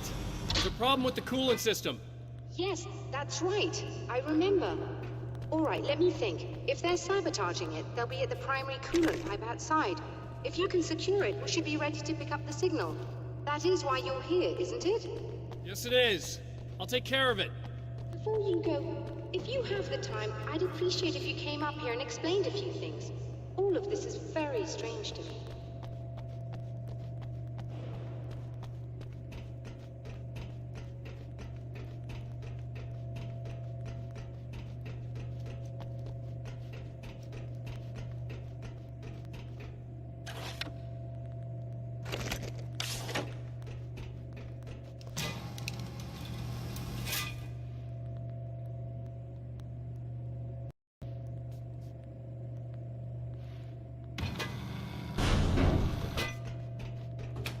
Hello. I don't quite know what's going on, but I seem to remember having had this encounter before. It's not deja vu, Doctor. This has happened before. We're caught in a time loop. That's utterly insane. How could that be? I can't really explain it. I suppose I could call it magic. I don't believe in magic. Neither do I, but I can't argue with what I've experienced. Listen, what matters now is the signal. The last time we only caught a part of it. I need the rest of it. Whether you believe me or not, you want to look into this as much as I do, right? Yes. All right. I realize that you have trouble believing this. That's an understatement. I can't deny that what you say resonates with me on some level I don't pretend to understand. But for all I know, I'm simply delusional. But it's not just you. I've experienced the same thing as you. Doesn't that prove something, at least? Maybe. On the other hand, given your appearance, and the fact that you're trying to convince me that I'm not insane, perhaps you're merely a hallucination that accompanies my delusions. You're not having a psychotic episode, Doctor. For what it's worth, I'm a skeptic by nature. I completely understand your reluctance to believe me. There are people caught so deep in their psychosis that they retroactively manufacture memories and beliefs that conform to the situation at hand. Sure, but you have to stop second-guessing yourself at some point, if you want to get something done.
Stories come naturally to us. We can't help it. There are many different worlds, many competing realities within our heads, fueled by books, television, even barely remembered childhood tales. There's an endless supply of fictional concepts more familiar to us than anything or anyone real. We have a far greater connection to the fictional characters we know and love than the random people we pass on the street. Our destinies and inspirations are shaped by lies, myths, and fables.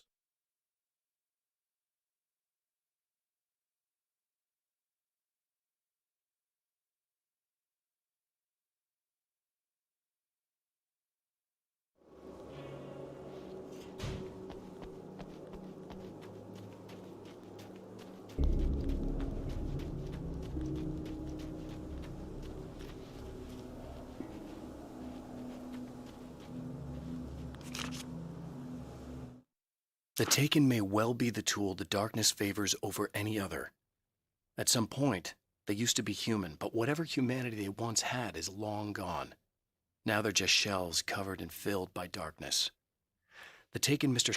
throws at me are more grotesque and varied than the ones I first encountered in Bright Falls. But I know how to deal with them. I'd be lying if I said they don't frighten me. But I've survived worse. I can't let them stop me.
it's a light, am I correct? You should be able to turn on the lights to secure the area that way. Doctor, can you hear me? I think we're good to go. All right. I'll start looking for the signal. Please, head back.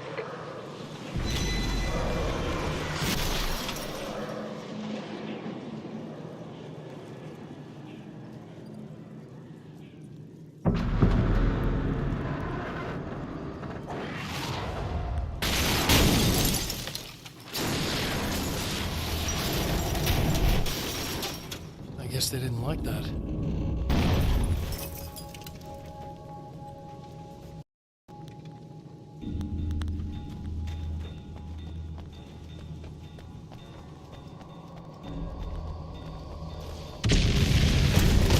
That mountain's gonna kill me.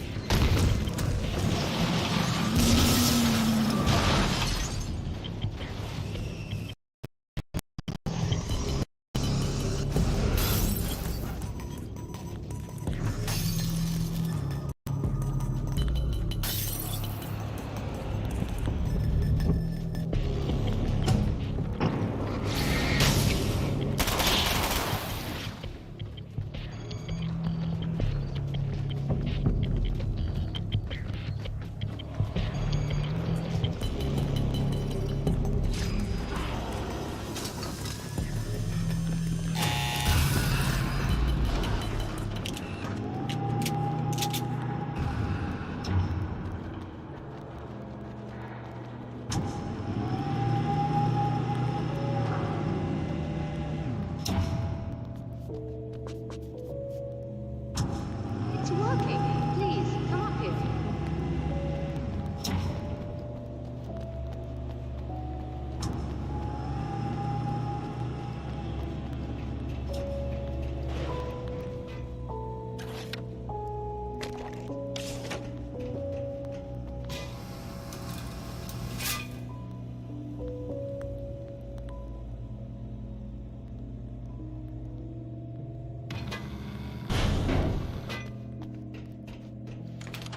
Find the signal? Yes, I don't think it's quite the same thing we had, the last time. Still, we're definitely picking it up. Are we getting the complete signal now? I'm afraid not. Take a look at it yourself. I'm printing out a hard copy now. I'd like to ask you a question or two before that, though, if you don't mind. What's on your mind, Doctor? Most people would find these events extremely disturbing, provided that they survive these creatures, that is. You seem to be quite adept at dealing with the situation. Why is that? Yes. I was involved in... It's a complex story. I was in this small town, and a horrible thing from another dimension kidnapped my wife and manipulated me into writing this horror story that came true. I learned to fight it with light, and I managed to contain it and free my wife. But I was trapped in its world. Are you serious? Absolutely. So, I'm used to reality working in strange or even impossible ways. And I fought these things, not exactly like this, but close enough for a good while now. Of course, I have certain advantages. Was there anything else? What did you mean when you said you have advantages? At the risk of sounding like a lunatic, reality is much more fluid than people think. It can be influenced. I didn't take you for a mystic. I'm not. I'm a writer. And under certain conditions, I can, for lack of a better word, rewrite reality. Change things. That's absurd. But it works. Assuming I believe this, why don't you simply, I don't know, write yourself some superpowers? It's not quite that simple. You need to follow certain laws of drama, I suppose. You need to think about consistency and symbolism. Often what you write isn't anywhere near as important as what you imply. There are things out there that will take advantage of your mistakes. You really believe in this?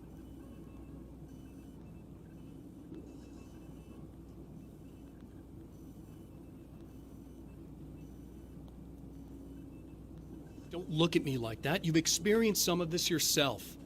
I will gladly admit that something exceedingly strange is going on. But this idea that you're somehow altering reality with your writing is ridiculous. You're essentially saying you're controlling my actions. Leaving aside the rational arguments against this, what gives you the right? Well, it's more like having a destiny. A path you're on. You're not aware of it, but there it is. If somebody changes it, what difference does it make? It's what every writer does. If you write something that affects one of the characters, they don't really know about that. I'm not a character. Are you saying that it's all right to take advantage of someone if they aren't aware of it? Look, all I meant was that if you're genuinely making all your own decisions, and those decisions lead to whatever destiny you have, what practical difference does it make? I suppose that depends on whether our destinies are determined by things like physics and probabilities, or natural reality, which is presumably neutral and impartial, or by some kind of an intelligence. If it's the latter, that intelligence makes choices based on some criteria. If we suffer as a result of those choices, there's a moral and ethical element involved, regardless of whether we're aware of its manipulations.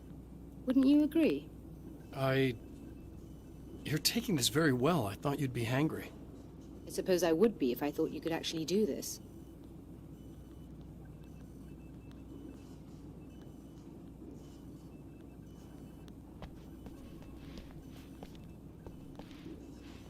Another printout. Another signal fragment. The message is still not complete, but it's another piece of the weapon he has built against his adversary. Mere words on a piece of paper, but in the right hands, they will hold back the darkness.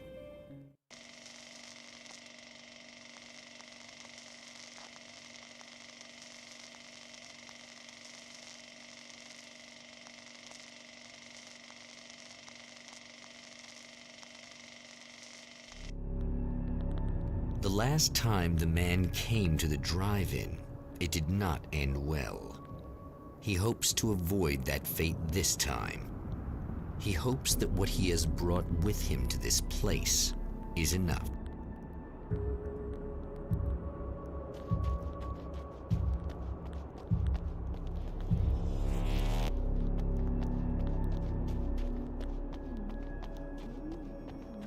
Ugh. Serena's probably out of her mind again, but I'm gonna need that key so I can get the power back on.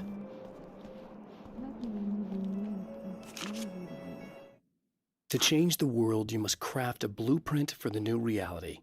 Any work of art will do, as long as it's a genuine act of creation. That's what the energies of the dark place respond to. The results may be subtle and perplexing, or far-ranging and momentous. My area of expertise? The written word, gives much more precise results than music or interpretive dance would, for instance. But words can be extremely dangerous. What you define may become reality, but so can that which you imply, even if you don't realize you're doing so.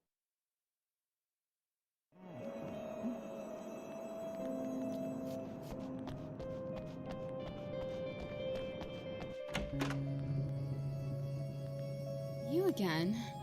I'm really just here to get the keys so I can get the power back on. Do you want to hold me down? It's okay. I know you like that. Yeah, I'll just grab the keys. I could be like your wife. Little wifey. Waiting at home for hubby. Or you could be the mailman. Or the neighbor. I'm already married to someone who isn't crazy, thanks. I'm just gonna go and get the power back on. Aww. Look, I may or may not be back. I have the access code to the booth already, so once the power is on... You should totally come see me. We could have fun.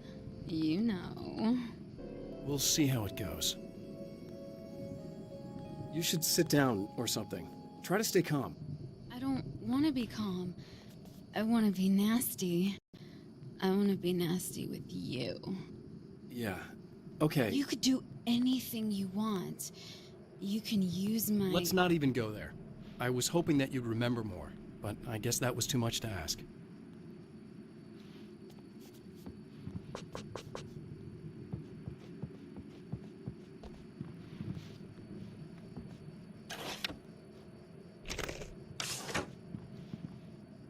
I was about to do the weather, but I see we have a caller. Hey, you're on the air with Eddie. What's up? Hey, Eddie, it's Ricky. You talked about fate before. You think about that a lot? Not a lot, to be honest, but I take it you do. Oh, yeah. Oh, yeah. Any conclusions you care to share? Are you getting it yet, genius?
a wheel.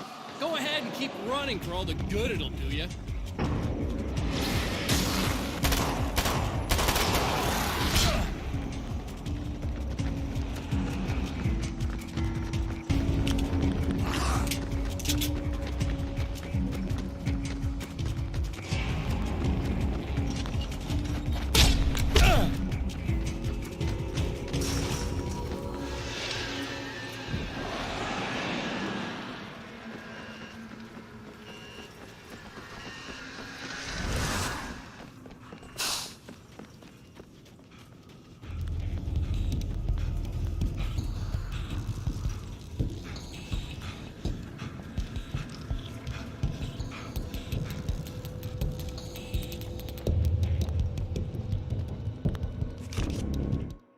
For Serena Valdivia, burning the midnight oil was more of an exception than a rule.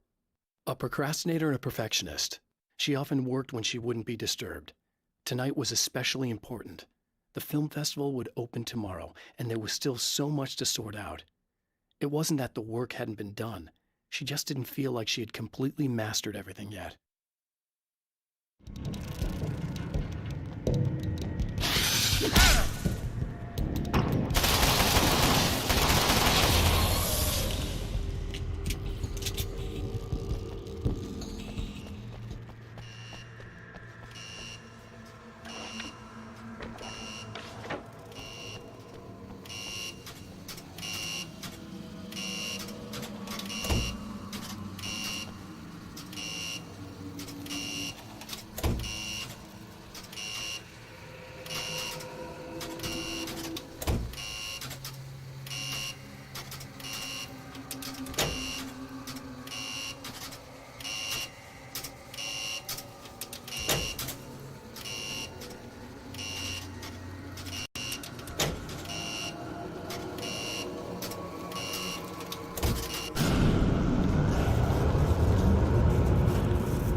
you die, you lose. If you quit, you lose.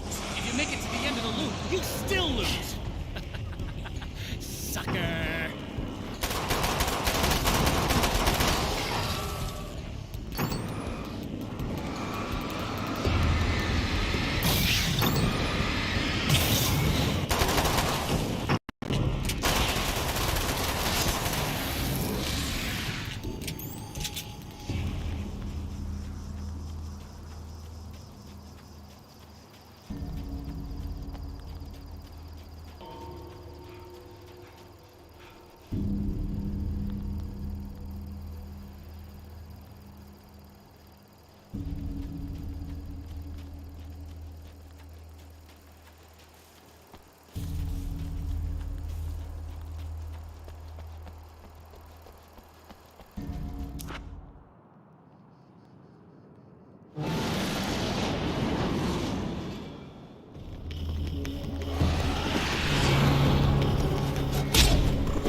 The Champion of Light knows that the time itself is about to end.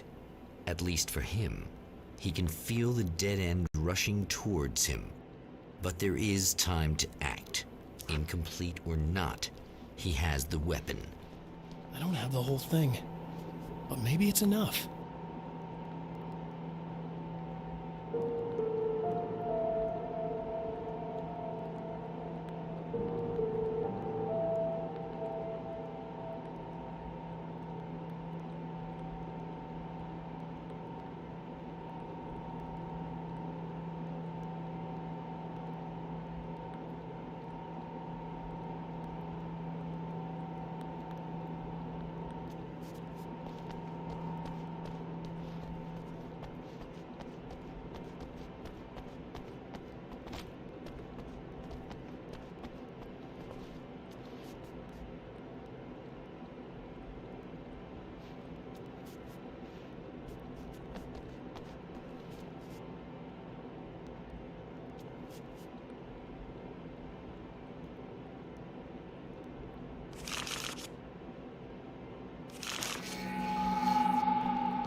It's not enough!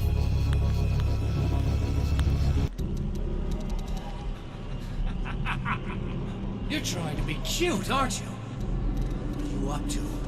It's a waste of time, buddy. You should just lie down and die. Let me take over. This is the only thing you've got coming to you. From here to eternity. No matter how many times you come back.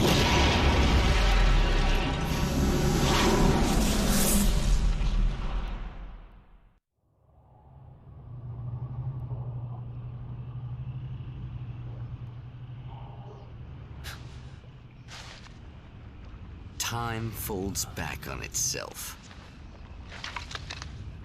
Again, his senses scream as the very impossibility of what is happening assaults them. But the champion of light endures.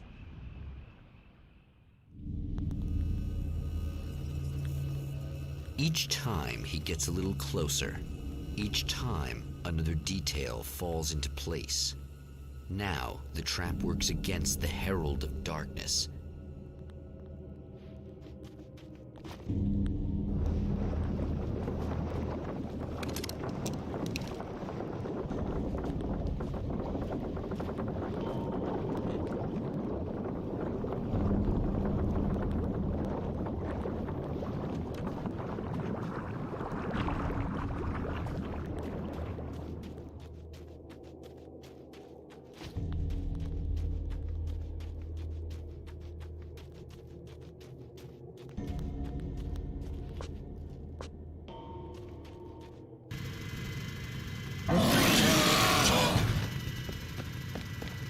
Holy shit!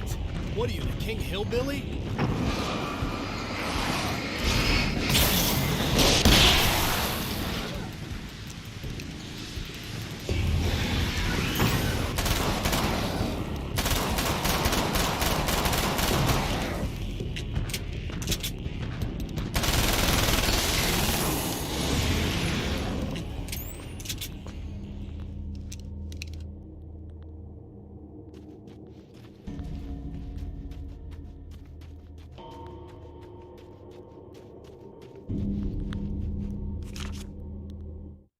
Thor and Odin Anderson, old gods of Asgard. I still don't quite know what to make of them. I know they used to be rock stars who modeled their stage personas after Norse gods. I know they're old. I know that in their day they fought the darkness as I do. I know they're demented and insane, ravaged by age and self-abuse. But there's something in them, something powerful that took hold when they were touched by the powers beyond. A thing that goes far beyond just stage names. Something godlike.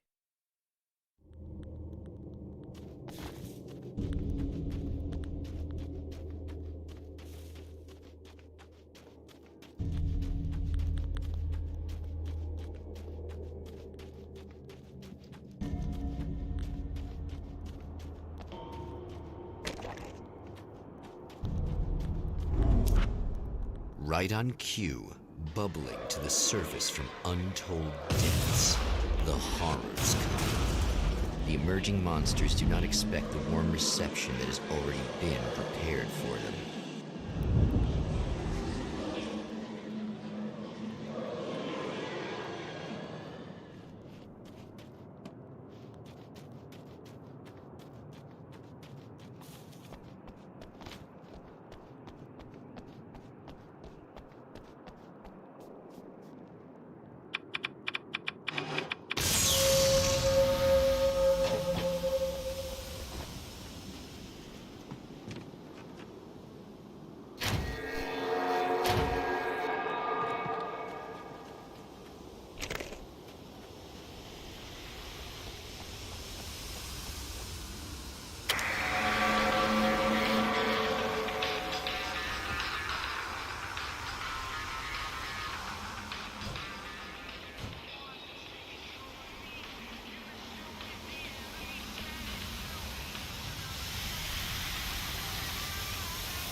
Stop.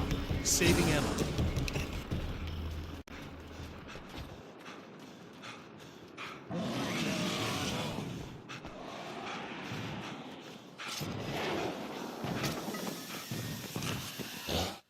Getting the Andersons into the recording studio was a struggle and a half. But once they actually picked up the instruments, something happened. They were two old men, and they weren't. They were doddering bags of bone, and they were barely contained power. And there was music. Barry rubbed his hands together. He knew how to pick a winner. Now all they needed was some direction on how to make things a little more modern. Barry had never produced a thing in his life, but he knew what he liked. He knew Balance Slays the Demon was going to be a hit.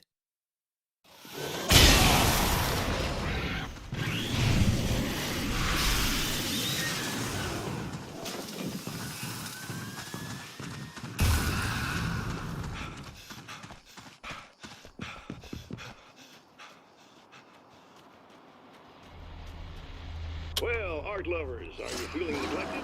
You shouldn't. You know Eddie Rodman's got love.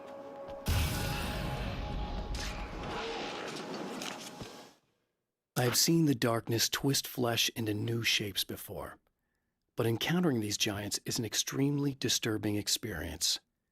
It's as if the genre has been switched on me. There's something out of Pulp Fiction.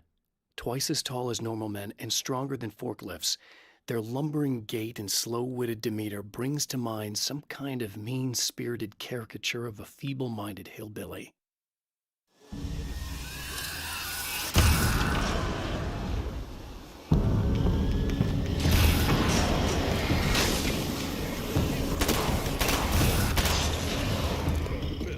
That's a little controversial.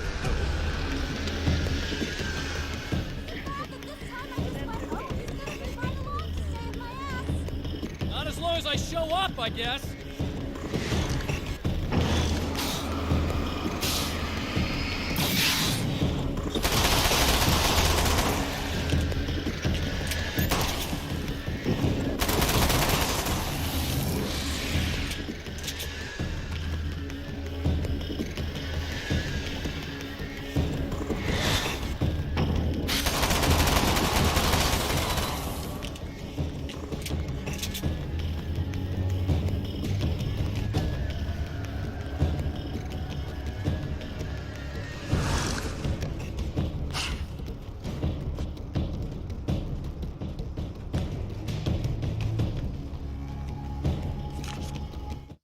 Emma wasn't sure exactly when the man arrived at the motel, but from what she could tell, the party started almost immediately.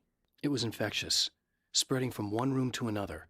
He was mercurial, almost as if he was flickering through the scene, telling a joke here, throwing an insult there, oozing sex and violence and excitement.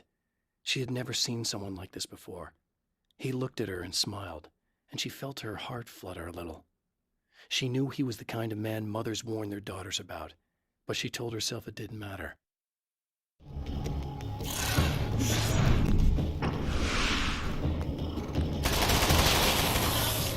It's clear now.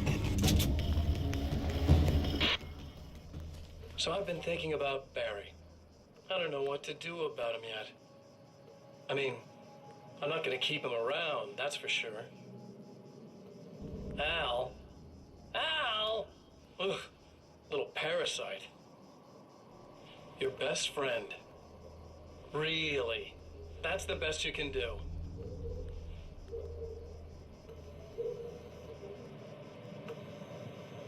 I actually kind of like the guy.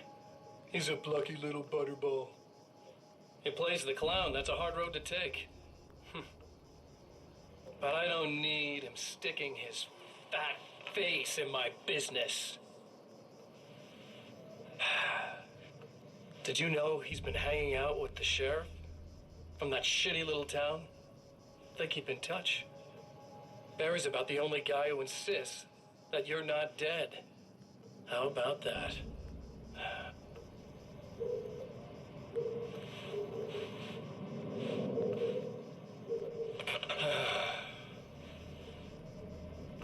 I might keep him alive for a while. Just to see him go to pieces when I fire his ass. Yeah. Yeah.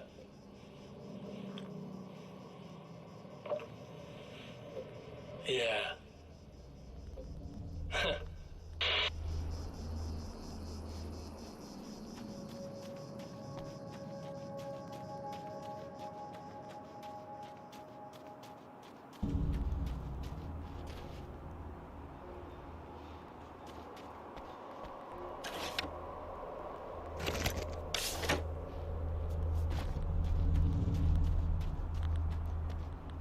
Yeah, thanks for saving me again. I'd hate to die before I'm scheduled to be murdered. I guess I have you to thank for setting everything up at the oil derrick. Yeah, well, I figured that if we were going to go over this again, we might as well try to be smart about it, huh? I appreciate it.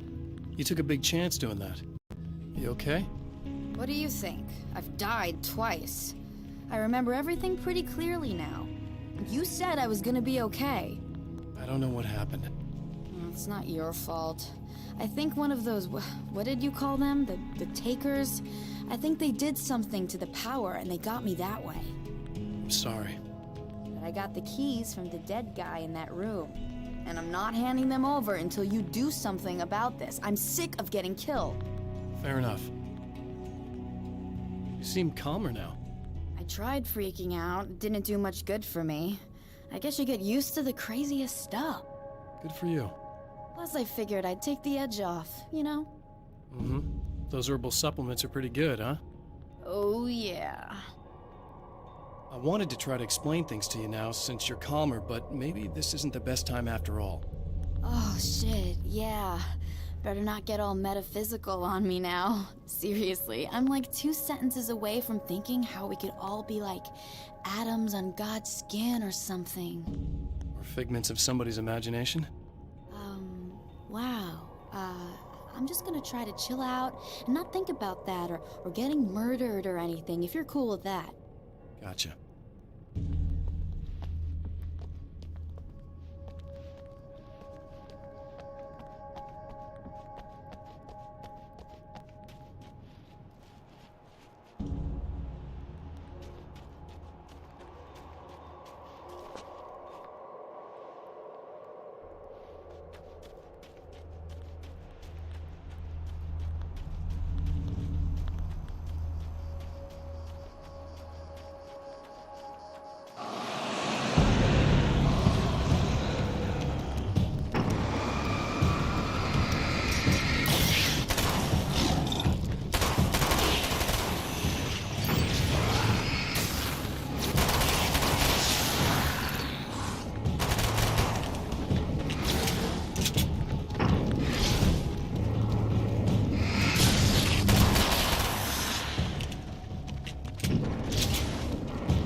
okay.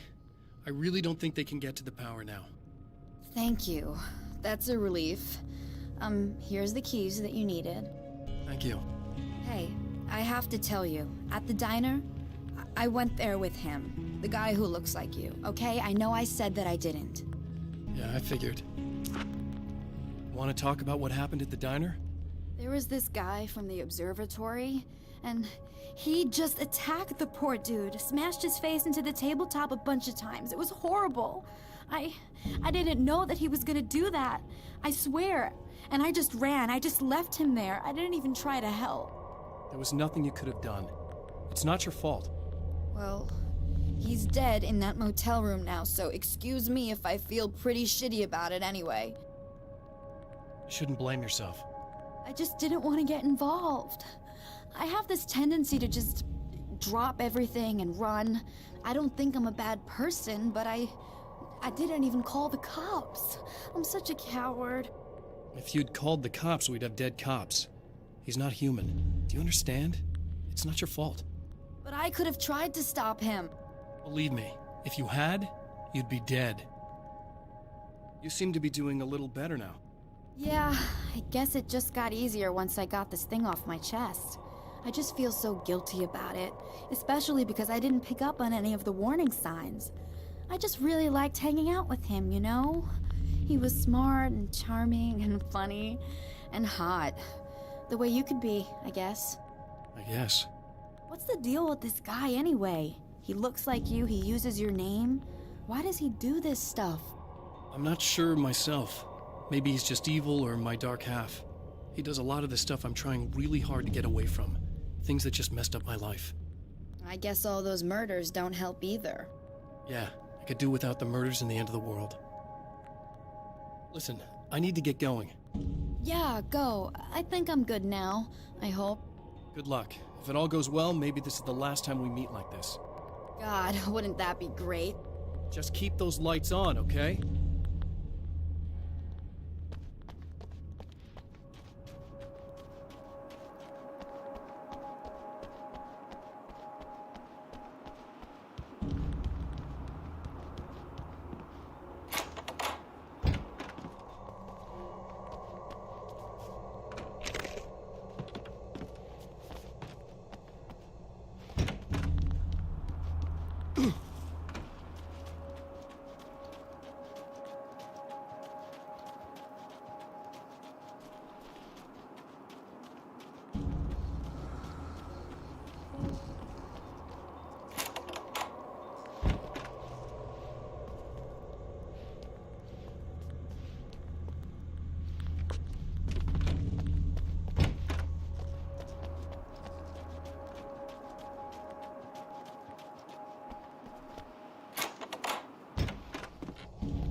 The fate of countless individuals hangs in the balance, threatened by the machinations of the Herald of Darkness. And yet, for a moment, the Champion of Light breathes a little easier. He has saved one life. For this moment, it is enough. And soon, perhaps, he can put an end to this.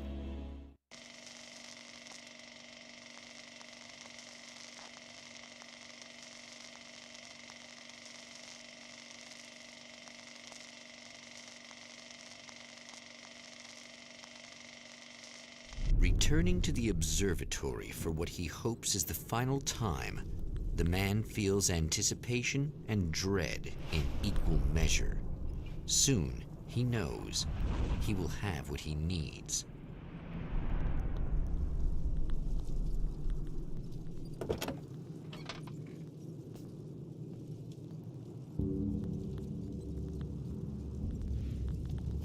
Hello, I was expecting you.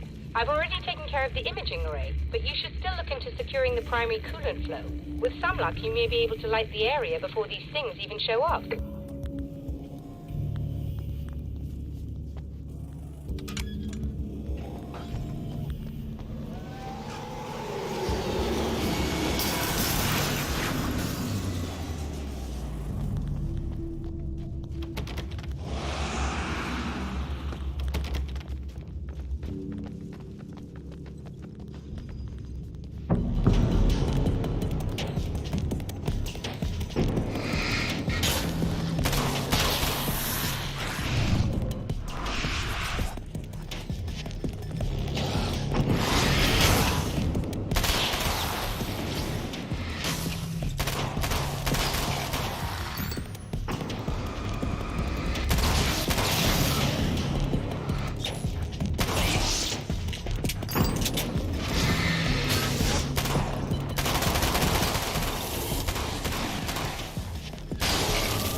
you're ready to look into the sky.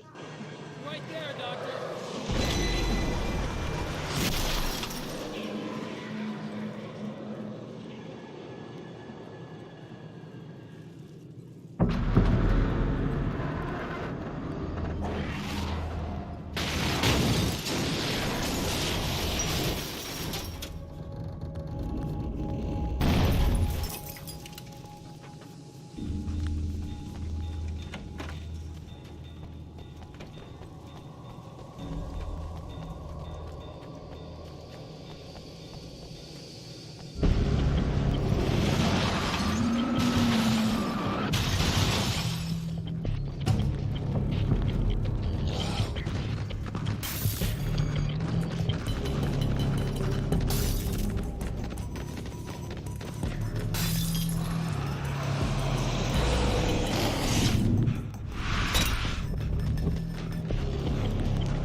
This is what you look like. Does that bother you? I bet it does. I'm not just wearing your face, you know. It goes a lot deeper than that. There's a lot of you and me. All the best parts. At first, I was just an idea. But they kept telling all those stories about you. You already had that rep. And then you disappeared mysteriously. And then the stories about bad, crazy Alan Wake came true. And here I am. That's the best part, isn't it? When that happens, you can always count on Cauldron Lake.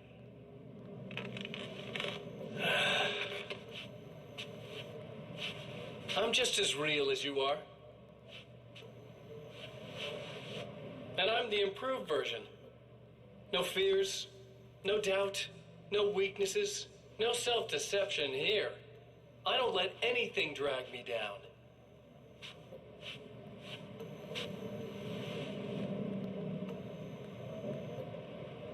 I know you like I know myself.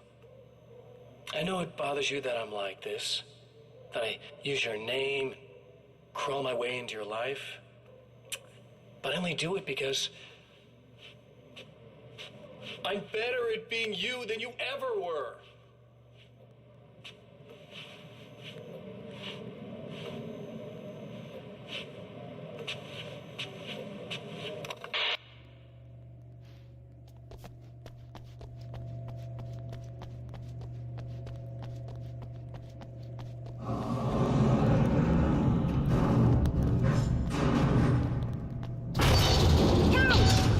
To protect the telescope, or we can't complete the signal.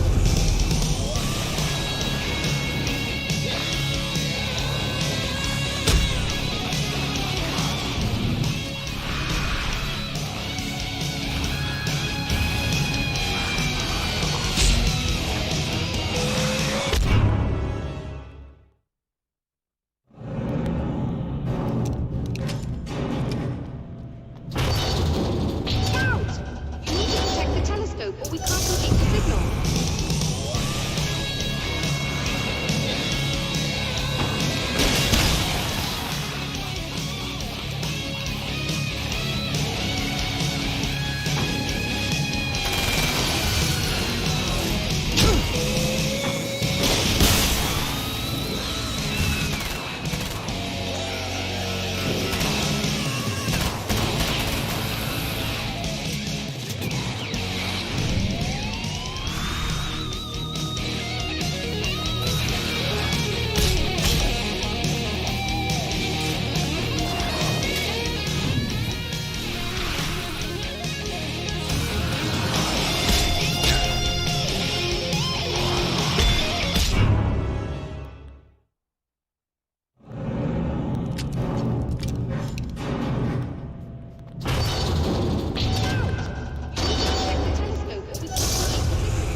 laws of physics in my observatory.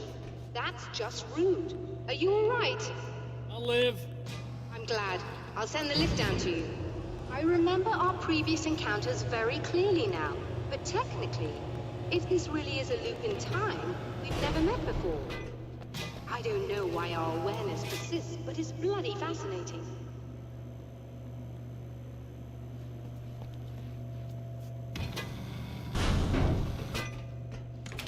Doctor? You know, I know physicists who would give 15 years of their lives for a chance to experience something like this. I'd imagine that being stalked by horrible axe murderers would curb their enthusiasm a little. Clearly you've never met hardcore physicists. I'm glad you're in such good spirits, but... Signal! Yes, it's completed. Finally. If all goes well, this should be the last time we go through the loop. You know, I just realized that I don't have any memory of what happens after you leave. What does that mean? I don't think it means anything. If everything goes well, you just keep going. I don't show up here like this again, no more bad guys. Things go back to normal. Let's hope you're right. I'd love the opportunity to look into this in more detail. Looks like you've accepted the situation. I'm a pragmatist. If this is a delusion, at least my first psychotic episode is anything but boring. Really, Mr. Wake, at the end of the day, I'm a scientist. I love mysteries. I love not knowing. Whatever else this might be, it's absolutely fascinating. I wonder how far this reaches. Is everybody in the world experiencing this? Who knows? I think reality's probably pretty fragile right now. Doctor, I can see you're very enthusiastic about this. I'd appreciate a bit of discretion. Are you suggesting that we should suppress this? No. You can do what you like, but I want you to leave me out of it. But surely, with the things you know, the things you've experienced, you can replicate any of these results. We could... Let me be blunt. If you drag me into this, I'll deny everything. I'll lie like my life depended on it. And writers are damn good liars. Word of advice. This is things man was not meant to know territory. You get into this, chances are you'll open up a door into a world of hurt. Believe me, I know. I see.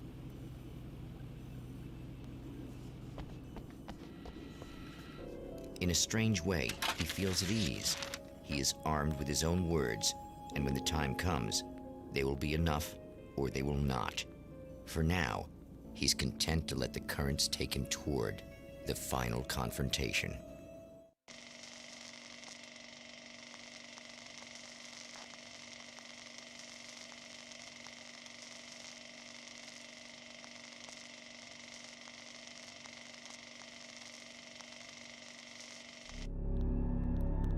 Once more, we return to the drive-in.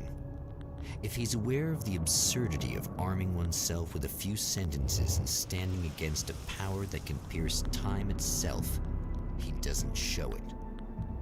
The man has his share of weaknesses, perhaps more, but cowardice is not among them.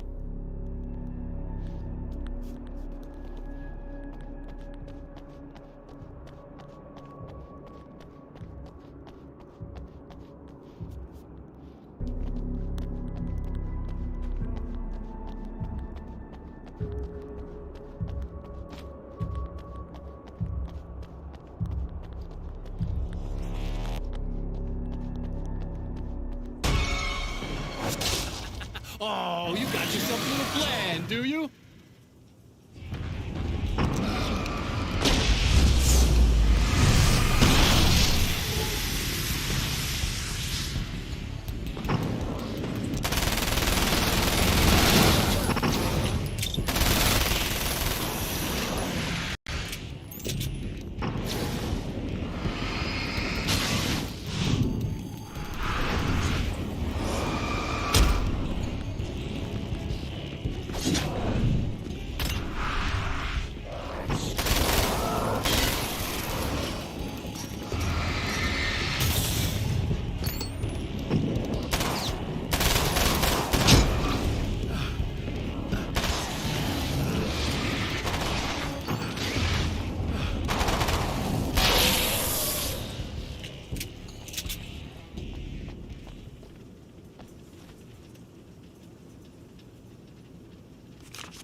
The dark place is utterly hostile to human life.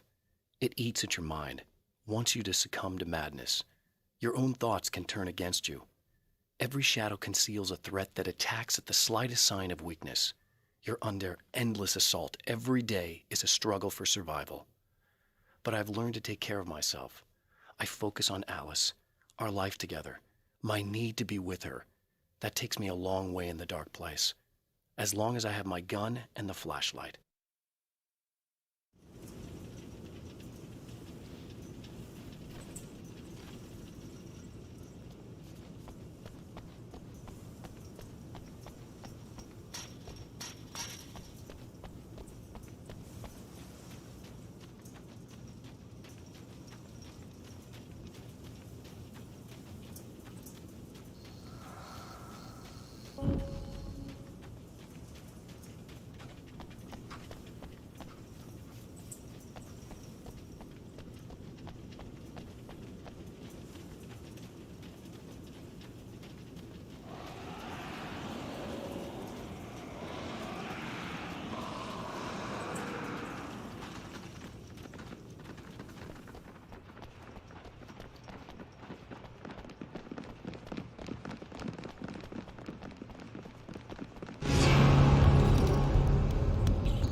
never getting out of this, Wake. Never! Don't worry. I'll take care of your wife and your life.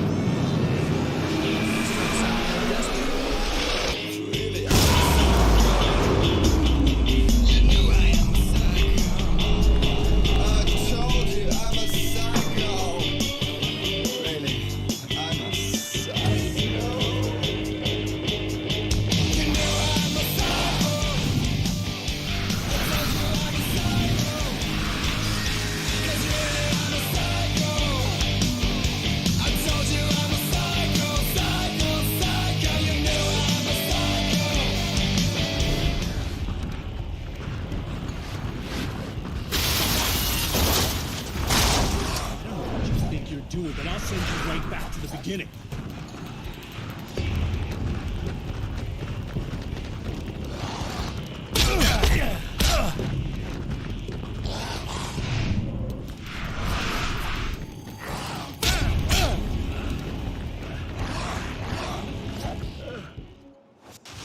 What? You think whatever it is you're gonna do is gonna make a difference? This'll end up just like before!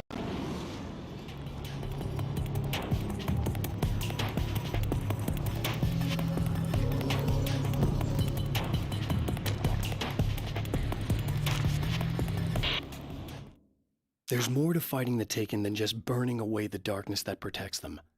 When I'm fighting for my life, I find myself slipping into a state of intense concentration that makes the beam of my flashlight seem more powerful and focused. I used to think it was just my imagination, something brought on by the adrenaline and fear of death, but now I'm not so sure. I've been touched by powers that I can't begin to truly comprehend, and they've left a mark. I'm starting to think this might be a part of it. I've been around for a while now, you know? Well, you've been indisposed.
I have created the weapon that can put an end to this, a blueprint to a new reality. All I have to do is survive long enough to use it. My arrival from the dark place will be painful and difficult. These pages may be lost, but one way or another, I'll send the parts I really need to myself. If I make it outside, I have a chance. Mr. is more powerful than I am, but he can't change the rules in the middle of the game. He's not a creator. I am.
Again, the champion of light enters the final trap.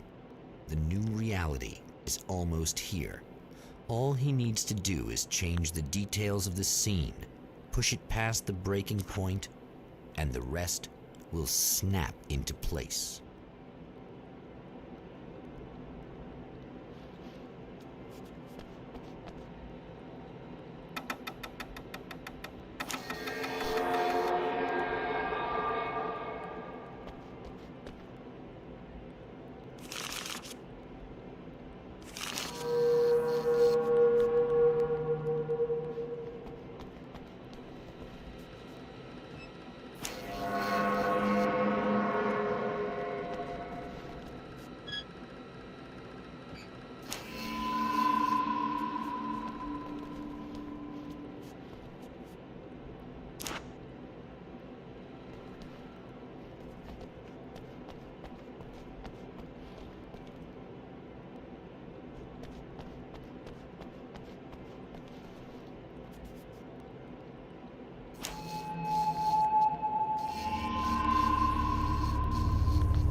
Oh, come on, buddy. Why don't you... What? What is this? No! No!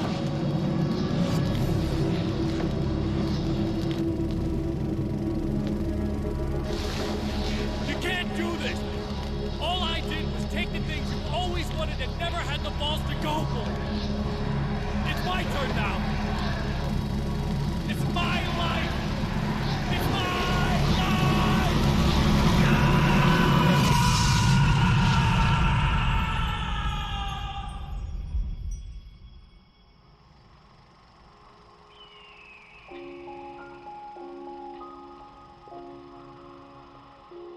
Alan?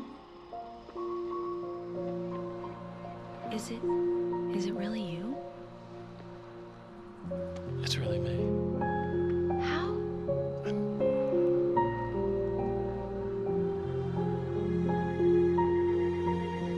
I love you. I love you.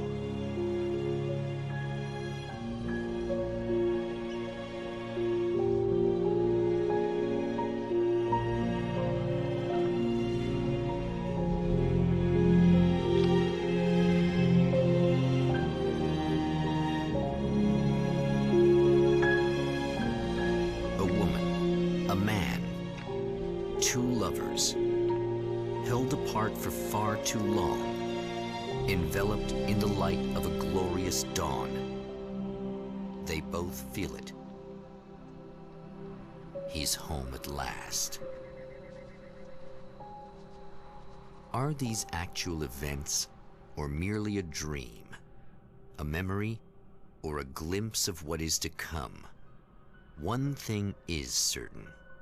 This scene takes place in another time and another place, far, far away from Night Springs.